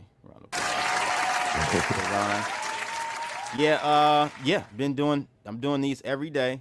Of course, not on the weekends, but every day during the week, I will be doing live trading with Bloodalytics. Yeah, I really like what Jason Lynn says. If Bitcoin gets his act together, you won't need Ethereum. I mean, if you think about the idea of smart contracts and side chains, I mean, Bitcoin isn't second layer. I mean, yeah, you can add the second layer to Bitcoin, but for the sake of honestly, for the sake of diversification and you know, just kind of minimizing risk, I wouldn't want everything on Bitcoin. To be honest with you, I just wouldn't want everything running on Bitcoin because that's one central point of failure. We know BlackRock is taking over. That's being co-opted. Yeah, no, I get what you're saying. I don't think I get what you're saying. We definitely need choice. We definitely need choice. But I like what he said, and I get what he said, because if Bitcoin was, because I mean, in that instance, Jason Lenz, if the Bitcoin if the core team, when there was a proposal put in by Vitalik Buterin to do smart contracts on Bitcoin and basically build what became Ethereum on Bitcoin, then we wouldn't be seeing Ethereum today. So it was the developers who decided to deny their proposal, and then Vitalik decided to create the very first cryptocurrency that wasn't utilizing, from what I understand, UTXO, and basically a code fork of Bitcoin with some changes. Yeah. That created the second blockchain. Are you real official? Have you been following the whole RWA market, real world assets market? I haven't been following. I'm familiar, but projects. I haven't. I'm familiar, but I haven't dug real deep into it. Yeah, that but has it looks grown a decent bit. Is it basically backing up coins with different financial instruments, whether real estate, commodities, or is it having digital representations of them, or all the above? You kind of all of the above. Okay, all of the above there. Yeah, I haven't. So you could create a stable coin utilizing some of these different financial instruments, as long as you can have a true one-for-one backing. Yeah, exactly. Which this is like a commodity-backed stable coin, could be backed by copper, silver, gold, as long as the holdings equal 1-to-1 for the transparency. Remember, I told you I made. But that's just tokenizing everything. That's just, to me, that's stealing Reggie Middleton's idea of peer-to-peer capital markets. Indeed. And remember, I said that stable coins, this was a few years ago, I said we'll see a future, and that's how you know this market is really maturing in the eyes of the regular people, is when your USDT or USDC market caps are bigger than any other crypto. And I think we're maybe a year and a half or two away from that, where when you go to CoinGecko, you go to coinmarketcap.com, the number one coin you'll see at the top is a stable coin. In my opinion, I think we should take the stable coins and put them in their own category, though, because they shouldn't be compared to the other cryptocurrencies. They should be their own animal. They really should. Yep, they really should. It shouldn't be. It should be just the top whatever stable coins. I mean, I think with the regulation, we're going to see. We could see the downfall or change of USDC and USDT, because the PayPal's, the Venmos, I think we're not like Whitney Webster. Why would we see the downfall of USDT when the DOJ, because the FBI, the CIA are all now, because they're not part of the financial system, and your PayPal and all these guys are creating stable coins. So you're not going to see a government issue. You're not going to see a U.S. government issued central bank digital currency, especially for the retail side. I don't think so either. You will see it being privatized to the banks. Yeah, it would be. And every bank can offer. Citibank has something, I think, that's called One or True One or something like that. They've got a stable coin. So I see something like Citigroup and PayPal and Venmo being favored over a USDT and USD. They serve their purpose and their means for now. But then you can replace them with the Citigroup CBDC, Citigroup stablecoin, whatever the situation might be, and it's still going to be programmable. They're still going to be able to do the same things as a Tether or USDC, but I think there's a lot of question of the backing, especially when it comes to Tether.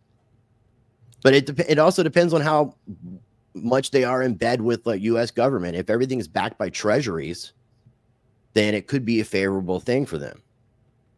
So T. Will asks about metaverse coins and those projects. How do you feel about that going into the new year, Rice? Are you following? You're probably not following this that closely. No, I'm not really following it closely. And what is number one there? Internet Computer Protocol. Yeah. Okay. I'm seeing Internet Computer Protocol being said as being a second layer of Bitcoin. Is that what it was created for? Because I haven't done enough digging into it. Is it a layer 2 for Bitcoin? I can't remember. Someone help us out in the chat room. Because this is one I haven't dug into a lot. And I will say, just calling it the ticker ICP ruined it for me because I'm not a fan of Insane Clown Posse. I'm not a fan of the Juggalos. So I was a little biased. Don't disrespect the Motor City like that, bro. Come on. I like Ted Nugent. Okay, thank you. Round of applause. I like Eminem. Yeah, I'm just not a huge ICP fan, and I definitely didn't do enough digging. But I've been seeing things about this being like a layer 2 for Bitcoin, so I didn't know if it was like. I don't think it is, but let us know. That delivery I was telling you about, I got it probably in the next 4 minutes. Step outside for like 2 minutes. All right, I probably I would say T Will in regards to the metaverse situation. Not yet. I don't think we still got a little bit longer to go. Like even at a lot longer. Yeah, a lot longer. Even at metaverse has to operate in a central way, anyways, because there's no blockchain that could really handle the technology and throughput of what. I mean, if we can't do it, even at its height, though, Rice, there weren't a lot of people on these metaverses. Few thousand, max. You know what I mean? So I think us inside of the crypto space made it bigger than really what it was. Gaming, I think the gaming industry would be a whole hell of a lot bigger than metaverse, especially going into 2024. You know, it just makes more sense because we're far away from really having real metaverse. But we've got lots of Web3 and blockchain based games. And there's lots of transitions from the traditional gaming element to make their way to blockchain. Yep. Interoperability, NFTs, in-game items being transferred from blockchain to blockchain. Do you so have, if you can hold what's the other video you have? The other one's that it's 11 minutes with Whitney Webb and Natalie Brunell. Let's go ahead and take that time right now to play that one, Rice. And as you take your break, we'll just play that. And, I just got to get my New Year's Eve delivery. Get everyone's opinion on this other Whitney Webb. She's been around, man. She's been doing the media circuit. I keep pressing the wrong button. It's a video share that I got to get pulled up. Okay, so this is from Coin Stories. Natalie Brunell. She's had Whitney Webb on her show several times, and this came out 2 days ago. And it kind of backs up a lot of what was said in the What Bitcoin Did podcast clip that we shared earlier. That's something that we talked about in the last episode where we discussed sort of the fragility of the overall system and how the big banks were consolidating into fewer and fewer and how that would lend to the eventual release of a CBDC. But, you know, it begs the question, will Bitcoin address some of these issues? Because I think a lot of people think that a CBDC is inevitable and it will have, you know, use cases for some people who maybe are going to pay taxes in those CBDCs. But with regards to opting out and having an alternative, some people would say that it looks like the government, regulators, even Wall Street, they're approving Bitcoin. They're adopting Bitcoin. They're creating products around Bitcoin to allow more and more people to have access to it. And so Bitcoin's sort of winning in that sense. Would you agree? Winning. I don't know if I necessarily agree with it under those metrics. I certainly think that the big commercial banks and potentially, you know, the financial arm of the U.S. government think they can use Bitcoin for something that benefits them. So just to, you know, before I go any further, I mean, I think it's pretty clear to everyone that there's a big differentiation, even from the U.S. government's perspective, between Bitcoin and other cryptocurrencies, right? Gary Gensler of the SEC refers to Bitcoin as a commodity, but every other cryptocurrency is a security from the SEC's perspective. That's pretty significant. So seeing Bitcoin as like this commodity from the SEC's perspective, the only commodity in the digital currency space, they obviously want to use that to their benefit if they can. And it seems like they probably can and will. Yeah.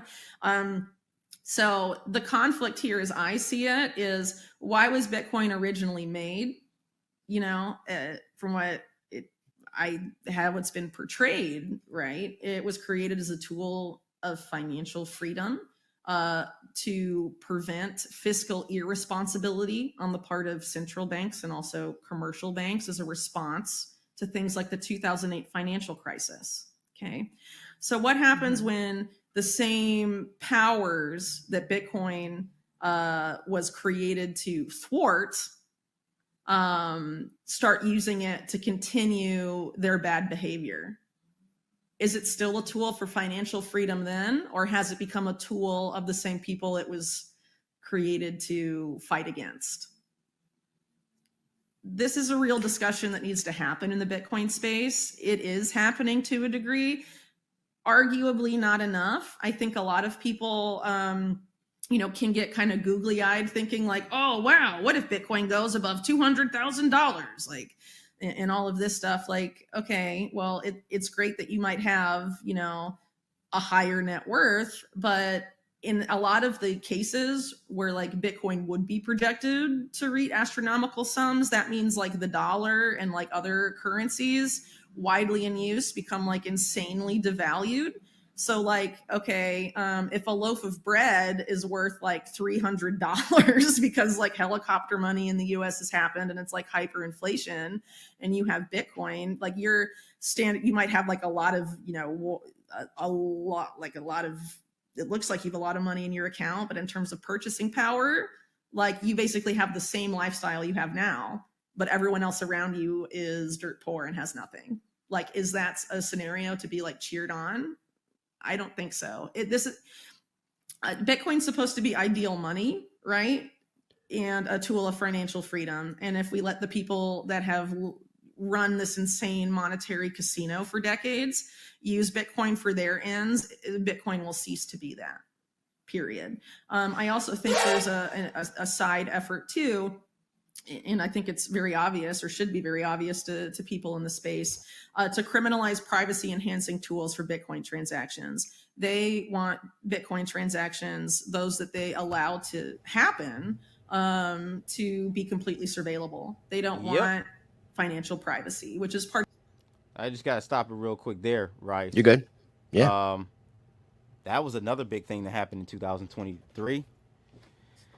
Tornado Cash, other mixers. Well, it's going to get to the point where they're going to try to make it illegal for people who are using the mixers, not just the people that are creating them. I mean, making it illegal, the actual code is like the base. That's the bottom. So right. And then anything else is like, duh. I know me and you they made the code illegal and put it on the sanctions list. Next week, we're talking about doing a reaction to something that Richard Hart said, and it really comes down that these technologies are, especially here in the United States, being that we supposedly still have this Constitution and the First Amendment, free speech. This is all speech related and should be protected under the First Amendment. And I really liked what Richard had to say, and I think that us doing a video that's very specific to that would be just as equally beneficial as what we're sharing with the Whitney Webb stuff. Part of this push for bank issued stable coins and deposit tokens and CBDCs is all about knowing everything about the flow of money. Deposit tokens, remember that. The public spends their money. They don't want you to spend $1 and them not know about it, So, I mean, that's essentially where it's headed. And to use Bitcoin, they want it to go in that direction as well. So, it's very likely, like in the event that like the dollar hyperinflates, like, people have made the case that like maybe Bitcoin will be used as a reserve asset to keep the dollar from completely imploding, like if the US is going to default on its debt and we're like, what, at like 34 trillion now? I mean, it's like completely insane. And it's not like going to be addressed, the debt problem. So obviously it will explode at some point. So, I mean, people have to be very cognizant of like these efforts to use Bitcoin for ends that are like not good in terms of like the original ethos of Bitcoin. So people kind of have in my opinion, have to pick a side here about like, are you going to fight to keep Bitcoin a tool for financial freedom for everybody and to keep it being like ideal money to as a hedge against central bank and commercial bank malfeasance? Or are you going to let those same central and commercial banks use it for their ends and incorporate it into their system of complete financial control? I think it's very easy to choose what side to be on there. But some people, again, are like, ooh, the prospect of being a millionaire sounds great. But like if you to, maintain the lifestyle you have now in a hyperinflation scenario costs $1 million, I mean, that's not great.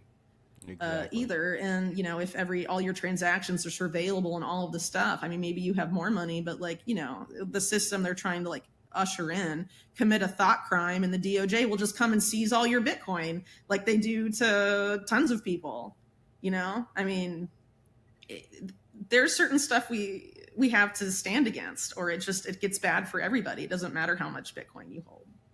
I think you bring up really important points about how we have to build tools that will preserve privacy with Bitcoin, that will protect the right to self-custody. That's one thing that a lot of Bitcoiners are getting super involved with regards to advocacy against bills like Elizabeth Warren's anti-crypto bill. We also have to build more tools to ensure network decentralization. We need to change but that, I will my say friend. What gives me hope is that no matter what company comes in, or if nation states want to adopt it as a reserve currency, Bitcoin is immutable to change and can't be captured or co-opted in the way that all these other forms of money can be.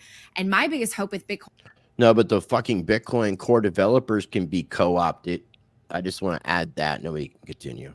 Point is that it does empower people economically. So if they can at least just store their value in something that's not going to be ripped away from them and diluted by inflation, they can make some more decisions. They will have the freedom. They will have more options to choose what lifestyle is right for them, and maybe take themselves to a country where they feel safer or where they feel their views are more represented. Would you agree with any of that?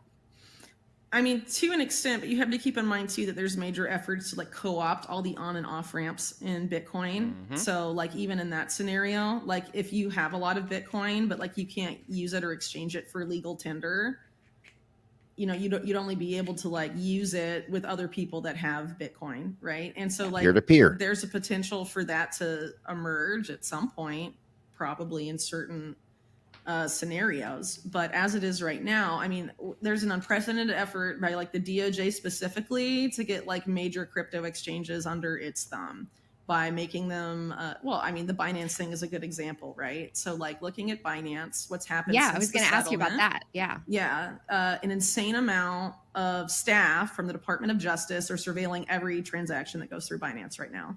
And FinCEN has custodianship of the exchange for the next 5 years. They have all access to all of Binance's data, not just from the settlement forward, but all of their past data. So they can retroactively go and flag transactions, and the DOJ can be like, we're going to seize that wallet for X amount of Bitcoin and add it to, you know, the DOJ's massive Bitcoin holdings, which are among the biggest in the world.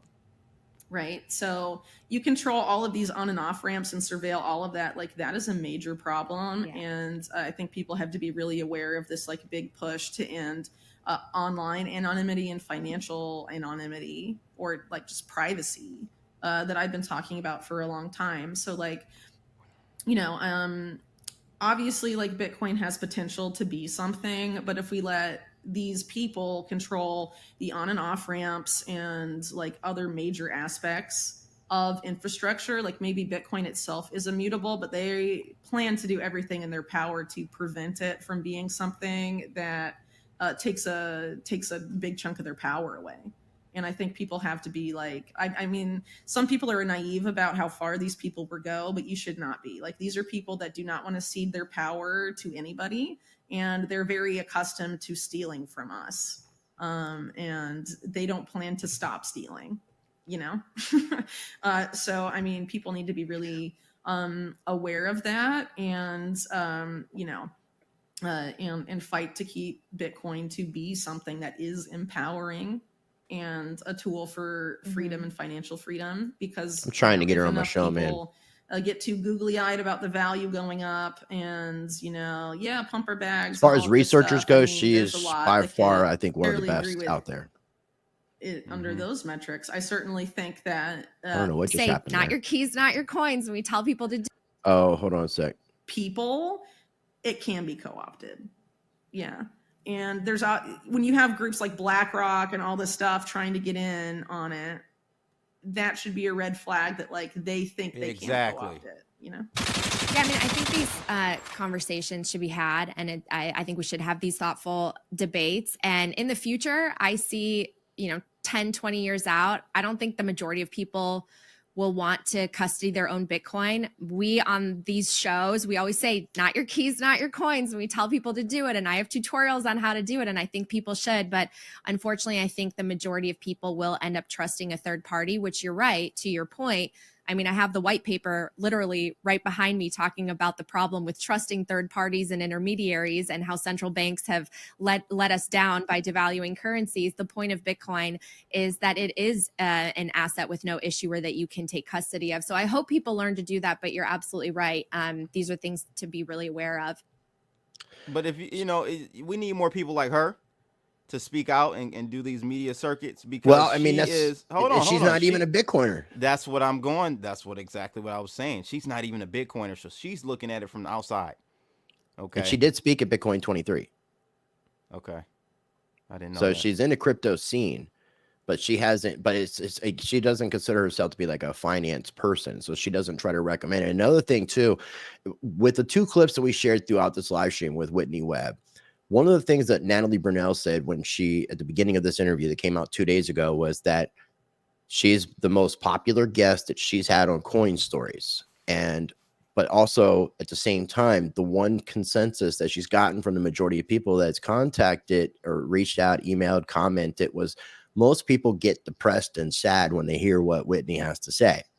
But if you listen to the fullness, and I shared both links in the live chat, if you listen to the fullness of what was said, she goes on to say that this isn't necessarily like a dead end or like we've lost the war. She's got a lot of positivity when it comes to it. It's just in order for us to be able to fix the situation, we have to know the problem. And sometimes knowing the problem isn't always the best news, but it helps you to move forward. And this is and this is why even Natalie was saying these are discussions that need to be had. You know, and if you're seeing crypto content creators that are like fans of BlackRock, and that are like thinking that this ETF is going to be good for Bitcoin, then you might want to question who you're watching, unless that's what you want to watch, which means you shouldn't be watching this. Sometimes those people don't understand the ramifications of a BlackRock taking over too. We have to keep that in mind as well. Yeah, right? I mean, just look at BlackRock's history. They know it's going to pump their bags. Right. And that's, to me, like, and this also kind of goes back to what happened to all of those libertarian-minded people that were Be Your Own Bank. I think a lot of them personally, and this is my own opinion and speculation, is that a lot of them became wealthy and either joined the Sith or just stopped caring about being the change. So looking forward, Rice, we're 2 hours in. Thank you guys for tuning in. We really appreciate each and every one of you. Take that time to smash 100%. That thumbs up. Yeah, I'm trying to get 100 likes today, ladies and gentlemen. Let's do it. Where you at? I don't even know. I think I'm at 53. Not too much time left. I got 49. So between the two of us. Yeah, I guess so. Close. We want to be technical, but yeah. 2024, the year ahead. So I don't know if you got a chance to look at this, but I was kind of blown back by 573 million crypto users. 75 million crypto users worldwide. I don't know if that's a correct number or not. I mean, if they're basing off the number of wallets, because seems like it's still a smaller percentage of people using this, and I didn't even think that we've cracked like 5%. But that's worldwide. How many people do we have population wise? 7, almost 8 billion. Yeah. So I was trying to scroll back down to where I was in the article. It's towards the end, 2024 ahead. That's not a lot of people, is what I'm saying. We still got a long way to go for crypto adoption, to be honest with you. Easily. And it's sad. See, I really would have thought that we would have seen more adoption amongst people than the excitement over a non-custodial asset that people can't hold. And I'm sure this number is, plus or minus a few hundred, or at least a few tens of millions. But we're still early. Is it giving a break? It doesn't give a breakdown as far as like regions, though, does it? No, this That'd is be good to globally. know. Yeah, no, it'd be good to know like where the percentages, like where they're made, like how Oh, these the percentages are U.S. made up, like how Well, much the of the U.S. U.S. is number one. I think we Asia, saw I think that. would be 2, Let's and then see. the The EU, I think, U.S. is I 3. saw the pie here on the other one. Here's a breakdown. Was it on the other one? Yeah. So as you guys can see here, North America 39%. Asia's closely catching up. Is others Africa? Are they calling black people others? Blood. Round of applause to black people being others. My Caucasians out there, the colonizers, Europeans, 17%, others 11%. Company store. So we're still number one, but I'm telling you, with these laws that we got, Rice, that shit's changing. We're gonna slowly bleed out and not be number one. It'll be Asia. I mean, especially if they're trying to make it to where we can't custody our own coins, or we are going to have to go through KYC approved wallets, so where our identities are going to have to be attached in some capacity. We do not have that privacy, and everybody just has to go take their shit in a glass outhouse. And I don't want everybody to watch me shit. I agree with him. This can't be fixed. I do agree with you here, T. Will. What do you think about his comment here? Can we be honest? This can't be fixed. What happened when BlackRock decided they wanted to buy all the houses? Well, guess what? They want to buy all the Bitcoin now. They're going to buy it. That's the problem. And it's like, again, if we're supporting that, I mean, if I have to at some point, I may have to just get off the Bitcoin boat. If it comes down to it. If it really comes down to it. I mean, we can always replace a different cryptocurrency. We can all just take Litecoin. We can all take Digibyte. There's a plethora of decentralized cryptocurrencies they'll run the same script. They'll go ahead and start a spot Litecoin ETF. Yeah, and then I guess at some point we're just gonna go Atlas Shrugged, all go John Galt and just form our own fucking society, which is basically what Whitney Webb was talking that we need to be doing, is be building these infrastructures for basically a parallel system. And that is what agorism is about. That's a lot of what I've been talking about. Wisdom Bar says they're not buying all the BTC. The ETFs are not BTC. Well, the spot ones will be. Yeah, because they will have to hold. Now, the one thing I had to get some understanding, and maybe you will understand, is all this this cash in kind shit. What is this? Right. Is it settlement? Yeah. So in order to settlement. So that they settle in cash. Settle in cash, but the incoming though, like when a person buys a share of that ETF, you do have to buy the Bitcoin. But when they sell, you don't have to sell the Bitcoin. You can sell to them in cash, or you can give them cash instead if necessary. You don't have to give them Bitcoin back. But when you cash out, it's all cash. Yeah. When you cash out the casino, when you take your casino tokens and cash out, it has to do with taxes. They want to be done the way the SEC wants it, which is cash. It causes a taxable event. Okay. Now, are you still sticking with your prediction of that we talked the FOMC meeting that we did, the last live stream I did, which happened to be with you? We talked about the January 10th deadline for the ARK Invest, and you seem to be under the impression that ARK Invest is going to be denied. And I'm still under that impression. They'll reapply, and everybody will get passed through.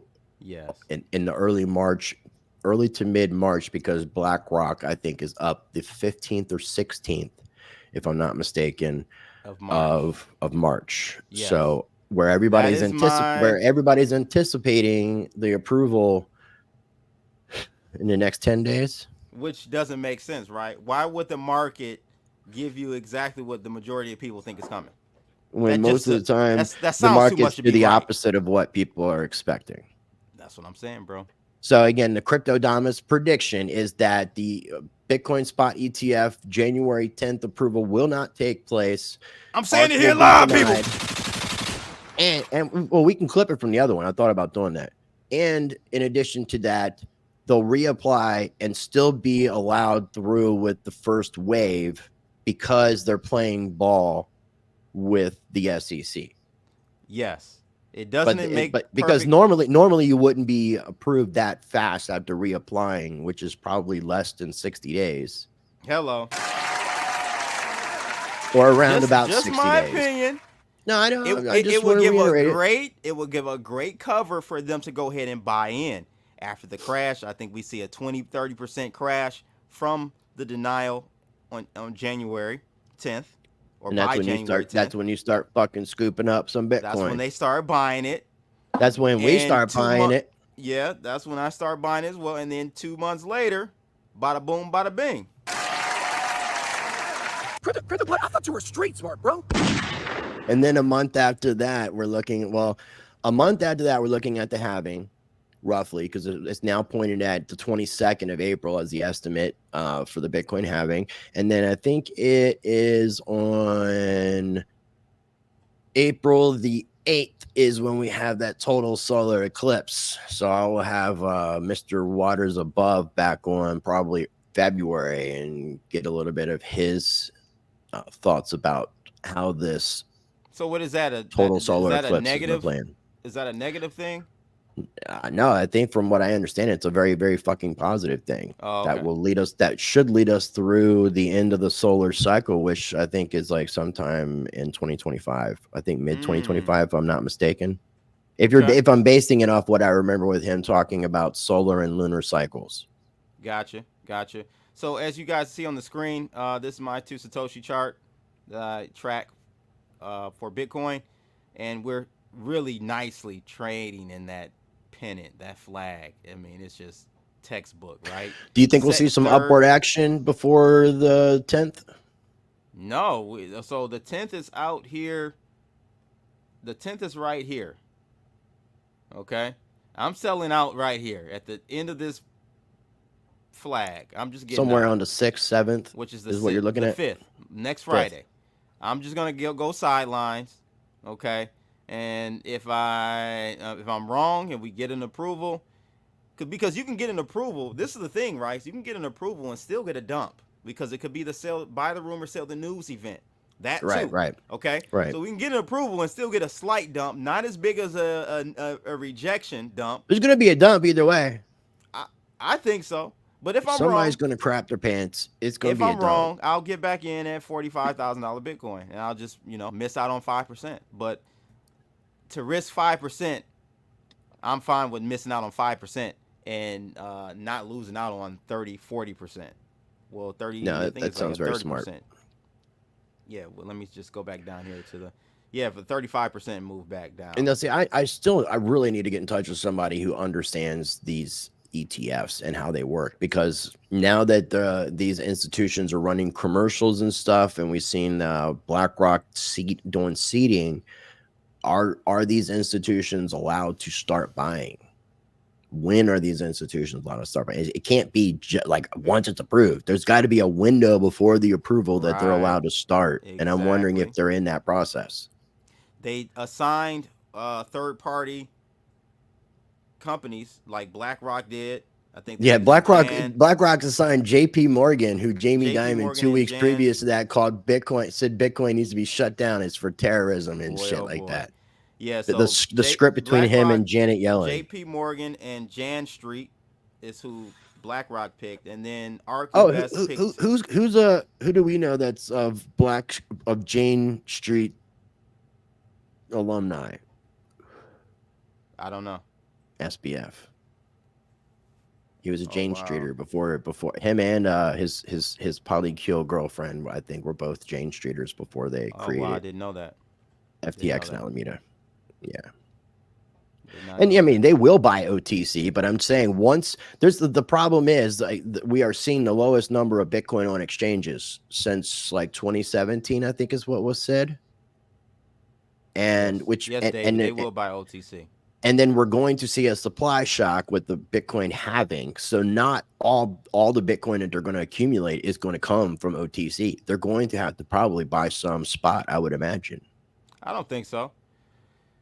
But the thing is, buying OTC, guys, still has, at some point, it's a delayed reaction. It still has a reaction into the markets as those OTC dealers. Yeah, they collect fiat, right?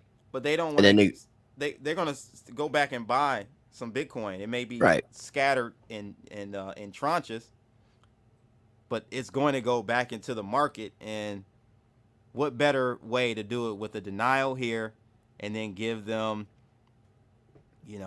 some months. And that's such a perfect storm, though. The combination from what I'm thinking of a mid-March approval, early to mid-March approval, a total solar eclipse April 8th, and then the Bitcoin halving that could be the 22nd as of now of April.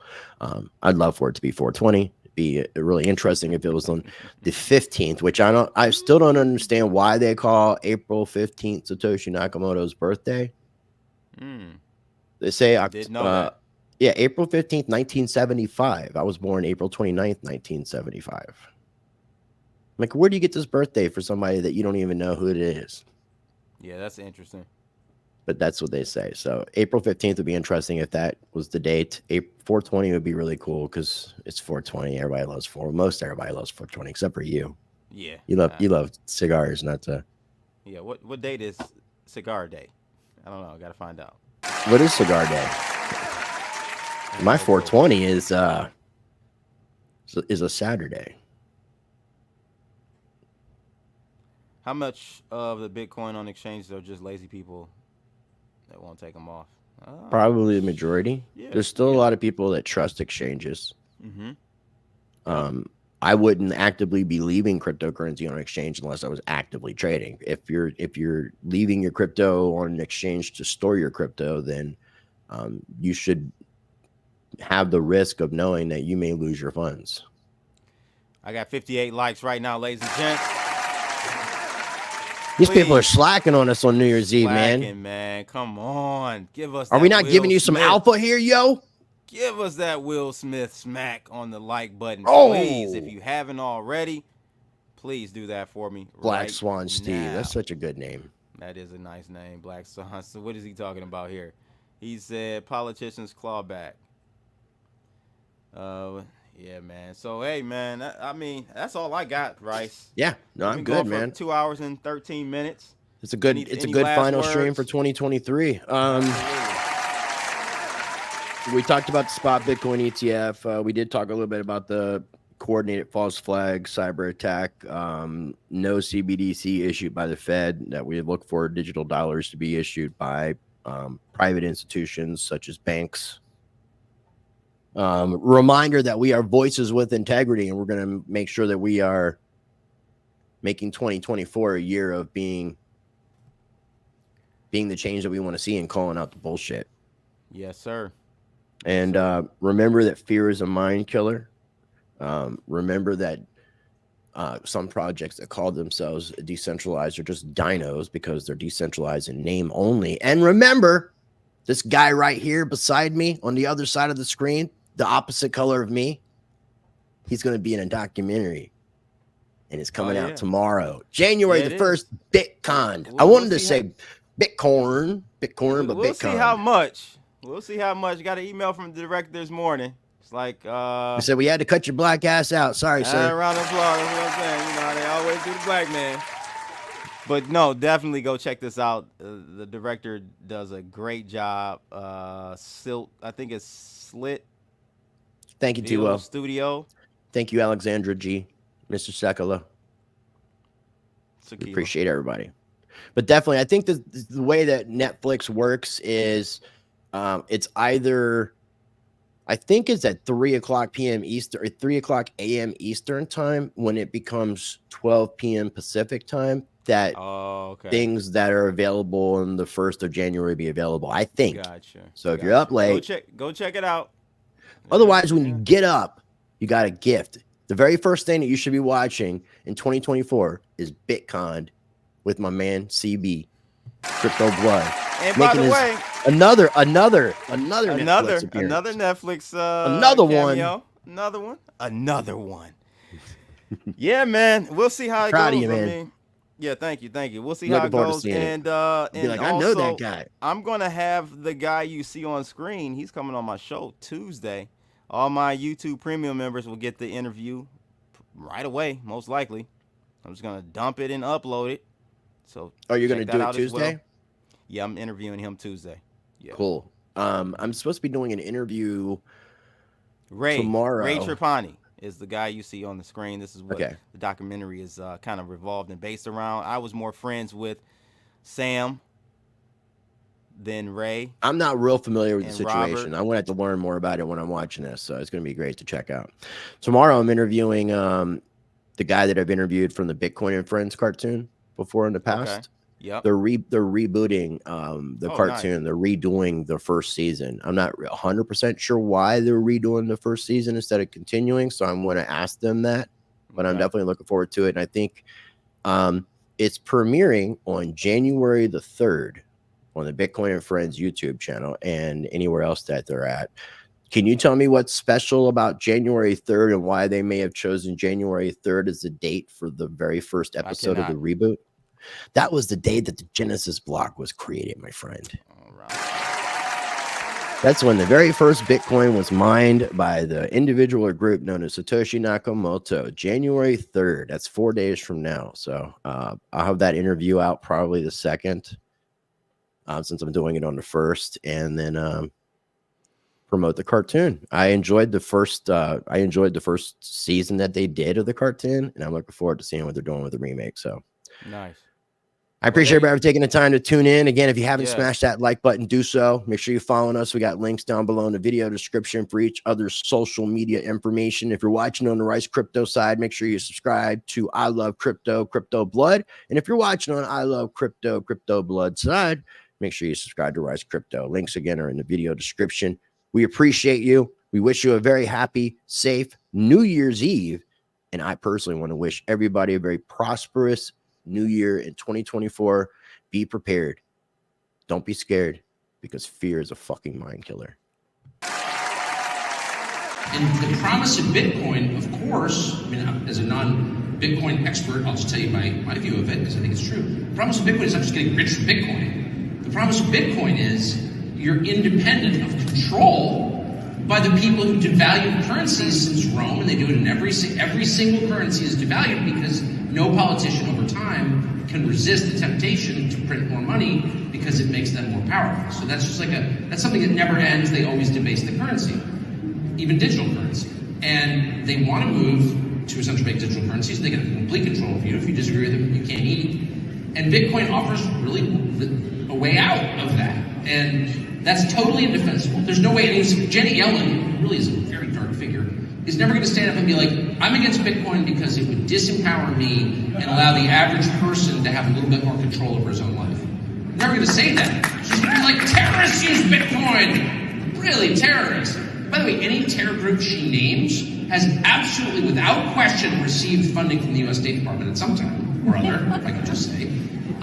Which is another way of saying, you have no moral standing to lecture me about anything. You are my servant. Please be quiet as I go about my life. That is the right posture. And the fact they shut down your bank account just tells you everything about how you're on the right track. Hey, Blood. Mr. Crypto Blood, I want to ask you a question. What is the biggest terrorist organization in the world? United States government. You got it. Be happy, Americans. Be happy, U.S. citizens. You're about to have $40 trillion in debt. Yikes. We out here, people. Holla. Coin. Stacking my coin. Stacking my coin. Bitcoin, Litecoin, Ethereum, cash. Bitcoin, Litecoin, Ethereum. Smoking on that crippy got me cliff high. Steam pot, heat rock, slingshot. I'm getting cliff high. Surfing through the city while them chips fly. Hot boy, do it big. So much. I was saying $40 trillion, and I meant $34 trillion. But it might as well be 40 because 34 trillion is way too much anyways. We juiced up, nigga, violate till it's JFK like your roof. Coin daddy about them chips, nigga, rap snacks. Face all in a box, nigga, Snapchat. Fucking with the ops to get you clapped. No cap, nigga. Fuck it. Do it live. I'll write it and we'll do it live. Okay. Ready? Fucking thing sucks. We'll do it live. Okay.